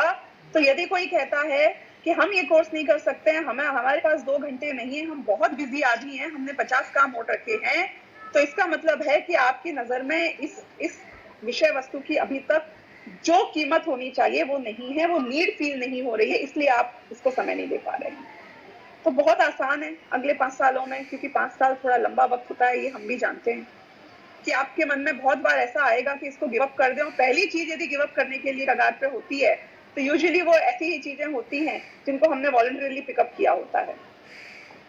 बहुत बहुत हो सकता है ऐसा प्रेशर, ऐसी कमजोरी, ऐसे वो कमजोर मोमेंट हमारे जीवन में आए, लेकिन अगर हमें एक बार ये शुरुआत करी है तो ये कार्य सिर्फ इस जीवन के लिए हम नहीं कर रहे, इस मनुष्य भव के लिए, ये जो हमें अगले 10, 20, 50 साल की अपनी लाइफ नजर आ रही है उसके लिए आप नहीं कर रहे हैं इसको। हमने जब इस जीवन में जो काम आने वाली स्किल्स हैं उनकी पढ़ाई के लिए, उनकी स्किल डेवलपमेंट के लिए, उसकी ट्रेनिंग के लिए ऑलरेडी 5-10 साल बिता दिए हैं, तो क्या हम ये 2 घंटे हफ्ते के और 5 साल अपने जीवन के उस विद्या के लिए नहीं बिता सकते हैं जो इस जीवन के बाद भी काम आने वाली है? यदि आप में से कुछ लोग जानते होंगे कि अगले भव में ऐसा भी हो सकता है कि हो सकता है हमें इस भव में तो सम्यक दर्शन की प्राप्ति नहीं हुई और मोक्ष तो अभी होगा नहीं पंचम काल में, लेकिन जो हमने अभी सीखा है वो संस्कार यदि गहराई से हमारे अंतरंग में बस चुके हैं तो 2 प्रकार का सम्यक दर्शन होता है, एक अधिगमज और एक निसर्गज। अगले भव में हम तिर्यंच गति में भी चले जाएं, अगले भव में हम कोई ऐसी जगह पे भी क्यों ना चले जाएं जहां पे कोई हमें सत्समागम नहीं है, लेकिन ये पूर्व भव की बात यदि हमने सही समझी थी और गहराई से समझी थी तो वो अगले भव में भी काम आ जाती है। तो ये वो विद्या है परमागमों की जो कि हमें समझना बहुत बहुत जरूरी है, और इसके कमाए हुए को हम अगले भवों में भी खाएंगे, तो ये सैक्रिफाइस नहीं होनी चाहिए किसी भी कीमत पर। अब हमने ये कोर्स तो शुरू कर दिया और इसमें हमने फोकस जो रखा वो रखा प्रैक्टिकल एप्लीकेशन का।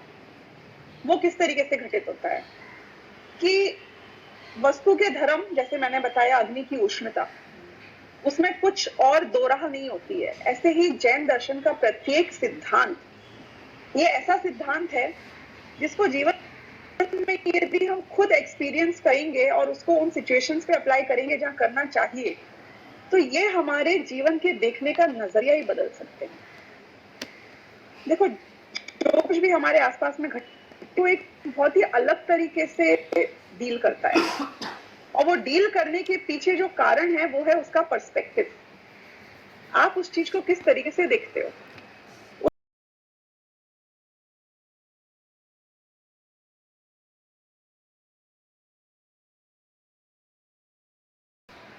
पंच परमाणु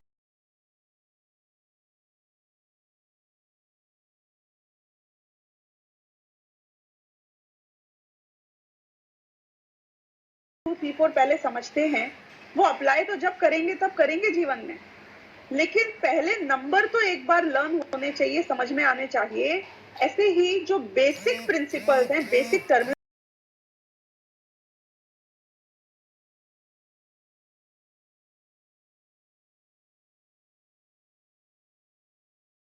का जो कोर्स है ये आपकी फाउंडेशन को स्ट्रॉन्ग करता है। ये आपको उन टर्मिनोलॉजिकल वर्ड्स के जो रियल मीनिंग समझने चाहिए वो रियल मीनिंग समझाता है। जैसे उदाहरण के लिए निमित्त उपादान, ये वर्ड बहुत लोग यूज करते हैं। निमित्त बन गया, निमित्त बन गया। आप जानते हैं निमित्त कितने प्रकार के होते हैं? उपादान कौन है, ये बेसिक डेफिनेशन तो आपको आती होगी। कई लोग चाहते हैं कि हम स्किप कर लें फर्स्ट ईयर फर्स्ट सेमेस्टर, या हम फास्ट ट्रैक में कर लें। आप कर ही नहीं सकते हो फास्ट ट्रैक में। क्यों? क्योंकि सिद्धांत समझना एकमात्र आपका लक्ष्य नहीं है, सिद्धांत को अप्लाई करना भी तो आपका लक्ष्य है। अप्लाई करने के लिए प्रैक्टिस चाहिए। जैसे मैथ्स के सम्स को प्रैक्टिस करनी पड़ती है। मैंने लर्न कर लिया, समझ लिया, एक बार आ गया नहीं, उसको पहले 50 प्रॉब्लम्स पे प्रैक्टिस करो, तो जाके वो ऐसी आत्मसात होगी कि जीवन में जब वो सिचुएशन आएगी, जब आपको फॉर्मूला अप्लाई करना है, तो आप इमीडिएटली अप्लाई कर सकते हो।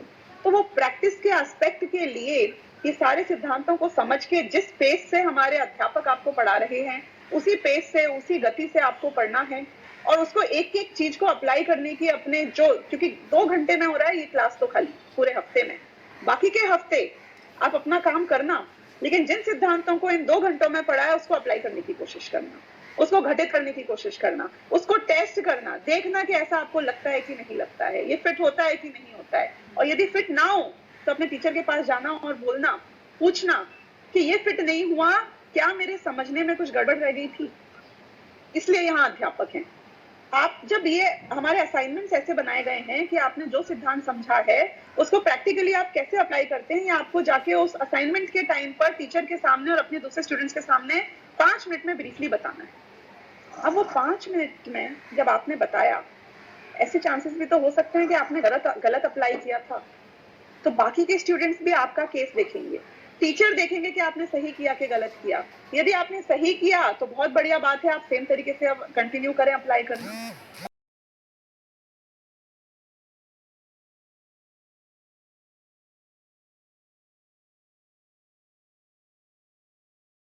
कि संगीता जी ने एक सर्टेन दृष्टि से ही उस प्रिंसिपल को अप्लाई किया था, लेकिन निकिता जी ने दूसरी दृष्टि से भी अप्लाई किया, और जब आपने उनको सुना तो आपको पता चला कि वो ऐसे भी अप्लाई हो सकता था, ऐसी सिचुएशन पे भी अप्लाई हो सकता था, मैंने तो ये रियलाइज ही नहीं किया था।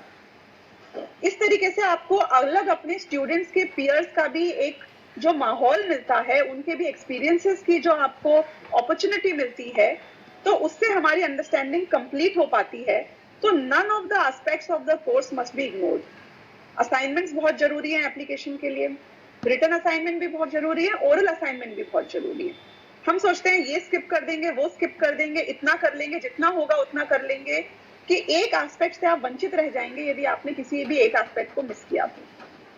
कई लोग ये सोचते हैं एग्जाम देने की क्या जरूरत है, हमको किसको प्रूव करना है। We are beyond that stage of people testing us and people seeing our scores, कि बिल्कुल आप सही कह रहे हैं कि ऐसा भी कई लोगों को लग सकता है और लगता है। हमारे क्वेश्चन पेपर ऐसे बने होते हैं कि जिसमें हम ये इंश्योर करते हैं कि पूरे कोर्स में जो भी विषय वस्तु आप पढ़ रहे हैं, मिनिमम 4 से 5 बार आपको उसे पढ़ना ही पड़ेगा। We are no Akalank, we are no Vikalank. हम तो 5 बार भी चीजों को समझते हैं तो भी भूल जाते हैं अगले दिन। तो कोर्स को जब टीचर पढ़ा रहा है तब हमें बहुत ध्यान से पढ़ना है। रिकॉर्डिंग्स आपको इसलिए दी कि एक भी लेक्चर यदि मिस हो जाता है तो प्लीज सुनना, मिस मत करना अगले लेक्चर के पहले, नहीं तो उतना पार्ट रह जाएगा। यदि आपने लेक्चर अटेंड किया है फिर भी रिकॉर्डिंग सुनना, क्योंकि 2 घंटे का अटेंशन स्पैन किसी का नहीं होता है, यानी कि मिस आउट करोगे आप बहुत एस्पेक्ट्स को। आज आपने वही शब्द सुने जब आप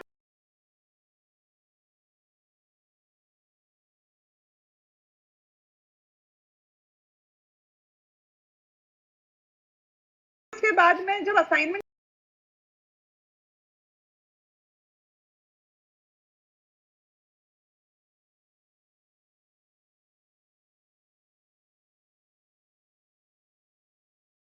और लोगों ने हमें ये बताया है, हमारे विद्यार्थियों ने, कि जो फाइनल एग्जाम होता है होता तो सिर्फ ऑब्जेक्टिव्स है, आपको एबीसीडी चॉइस भी दी जाएगी, फिल इन द ब्लैंक्स होंगे उसकी भी चॉइस दी जाएगी, मैच द कॉलम होंगे, आपकी आंखों के सामने उत्तर है, ट्रू एंड फॉल्स है तो आपको पता है कि 2 ही ऑप्शंस हो सकते हैं। लेकिन वो सब होते हुए भी आपको बुक आपके सामने खुली हुई है, ओपन बुक है, फिर भी लोगों के फुल मार्क्स नहीं आते। इसका मतलब क्या है कि एग्जाम आप किसी को प्रूव करने के लिए नहीं कर रहे हैं। एग्जाम के टाइम जो स्वाध्याय जितनी गहराई से लोगों का होता है, जितना बढ़िया रिवीजन होता है, उतना रिवीजन आपको उसके पहले 3 या 4 बार पढ़ा था तब भी नहीं हो पाता है। यानी कि हमारा उद्देश्य तो स्वाध्याय करना और कराना है, चाहे एग्जाम के नाम पे हो चाहे असाइनमेंट के नाम पे हो। आप उसको मिस करोगे तो आपका स्वाध्याय मिस होएगा। दूसरी बात, हम में से कई लोगों को आश्चर्य होता है, जो लोग एग्जाम अपीयर करते हैं वो सोचते हैं हमें तो ये विषय वस्तु बहुत अच्छे से आ गई थी समझ में, लेकिन जब आपके मार्क्स कटते हैं, क्योंकि ट्रिकी क्वेश्चंस होते हैं, उसका जवाब आपको सीधे बुक में नहीं मिलेगा, पर अगर आपने उसके भाव को समझा है तो आप डेफिनेटली अप्लाई कर सकते हैं। तो वो पॉइंट पे आप रियलाइज करोगे कि अरे मेरे को लगता था मैंने ये समझ लिया है, पर वास्तव में तो मैंने ये समझा ही नहीं था, वरना मार्क्स क्यों डिडक्ट होते। तो ये सेल्फ इवैल्यूएशन के लिए है, अपनी समझ को जज करने के लिए है, किसी और को कुछ प्रूव करने के लिए नहीं है। और जितनी गलतियां निकलेंगी उससे हमारा फायदा है, क्योंकि वो गलतियां हमारी सुधर जाएंगी आगे जाके, क्योंकि अब हम उसको वापस स्वाध्याय कर सकते हैं। और जीवन में भी ये पुस्तकों को, पुस्तक तो ओपन ही रहेंगी ना, आपके साथ में ही रहेंगी, आपकी ही कबर्ड में। जब वो इंस्टेंस आएगा, वो प्रॉब्लम आएगी, जब हमें अपना स्वयं का स्थितिकरण करना होगा, तब किस पुस्तक को, किस सिद्धांत को हमें रेफर करना है, ये जानना आना चाहिए, ताकि हम उसके सहायता से उस सिचुएशन से भी तर जाएं। तो इस तरीके से ये पूरा कोर्स इस तरीके से डिजाइन किया गया है। ऐसी कोई भी चीज नहीं है जो आप मिस करो और उसकी पूर्ति आगे के हो सके। 5 सालों में हम परमागम तो नहीं कवर कर पाएंगे, क्योंकि परमागम अपने आप में बहुत गहरे हैं और उनके लिए बेसिक समझना बहुत जरूरी है। तो पहले 2 सालों में हम बेसिक समझाते हैं, उसके अगले 3 सालों में हम इंट्रोडक्शन टू परमागम कराते हैं with certain parts of the Paramagam. बाकी के अनुयोग भी थोड़े बहुत जितने जानना आवश्यक है उतने कवर किए हैं। बाकी तो आपका जीवन आपके हाथ, उसके बाद गई 5 साल के बाद आप जितनी गहराई से इस विषय में जानना चाहते हैं वो कर सकते हैं। तो जो परमागमों को हम ऐसा समझाएंगे कि 5 साल के बाद यदि आपको स्वयं स्वाध्याय करना है, स्वयं उसको समझना है, तो आपको किसी दुभाषीय की या किसी गुरु की आवश्यकता नेसेसरीली नहीं होगी। आप खुद इंडिपेंडेंटली स्वाध्याय करके उसका अर्थ समझ सकते हैं। इस लेवल तक आपको 5 साल में पहुंचाया जाएगा। यदि 5 साल बाद भी आपको ऐसा लगता है कि अभी तो बहुत कुछ बाकी है और समझने की आवश्यकता है, तो you are welcome to do the 5 year course once again with अस।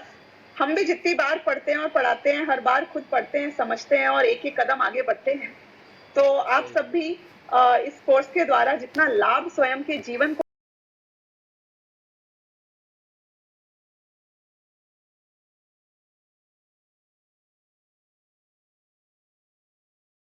जो ओवरऑल ओवरव्यू है इस कोर्स का वो पूरा करूंगी। यदि आप में से किसी को कोई प्रश्न है तो please feel free to ask. And इस सेशन के बाद भी आपके अध्यापक तो आपके साथ हैं ही, जो कि आपके हर प्रश्न या बातों को और समझाएंगे। तो over to you for any questions.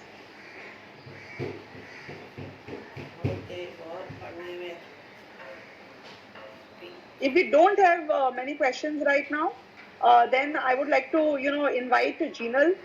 Jinal has been our, 2016 batch student.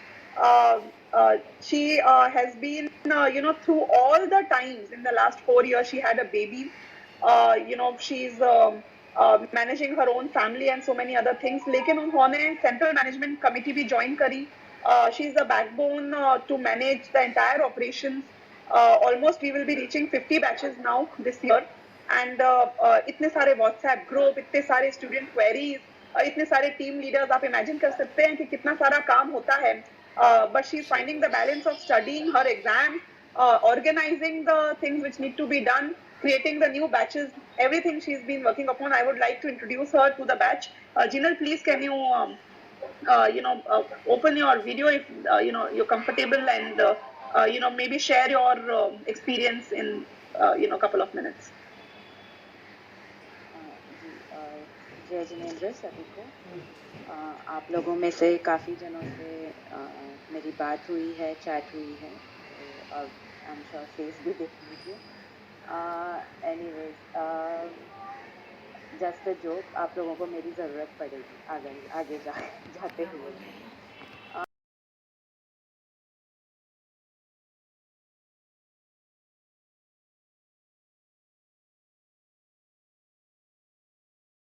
2016 batch के स्टूडेंट को जब first year BA course start हुआ था, और धीरे धीरे आगे जाके मुझे मेरे बैच का टीम लीडर बनने का मौका मिला। फिर दीदी के साथ सेंट्रल मैनेजमेंट कमेटी में उनका हाथ बटाने का, इस कोर्स को चलाने का मौका मिला। और बिलीव मी, ये कोर्स बहुत ही अच्छा है। इसको जो सिद्धांत हम सीखते हैं लाइफ में अप्लाई करने से इतनी शांति मिलती है, इतनी हमें मतलब छोटे छोटे प्रॉब्लम्स ऐसे गायब ही हो जाते हैं। एंड इस कोर्स को सच्ची वाकई में एकदम गहराई से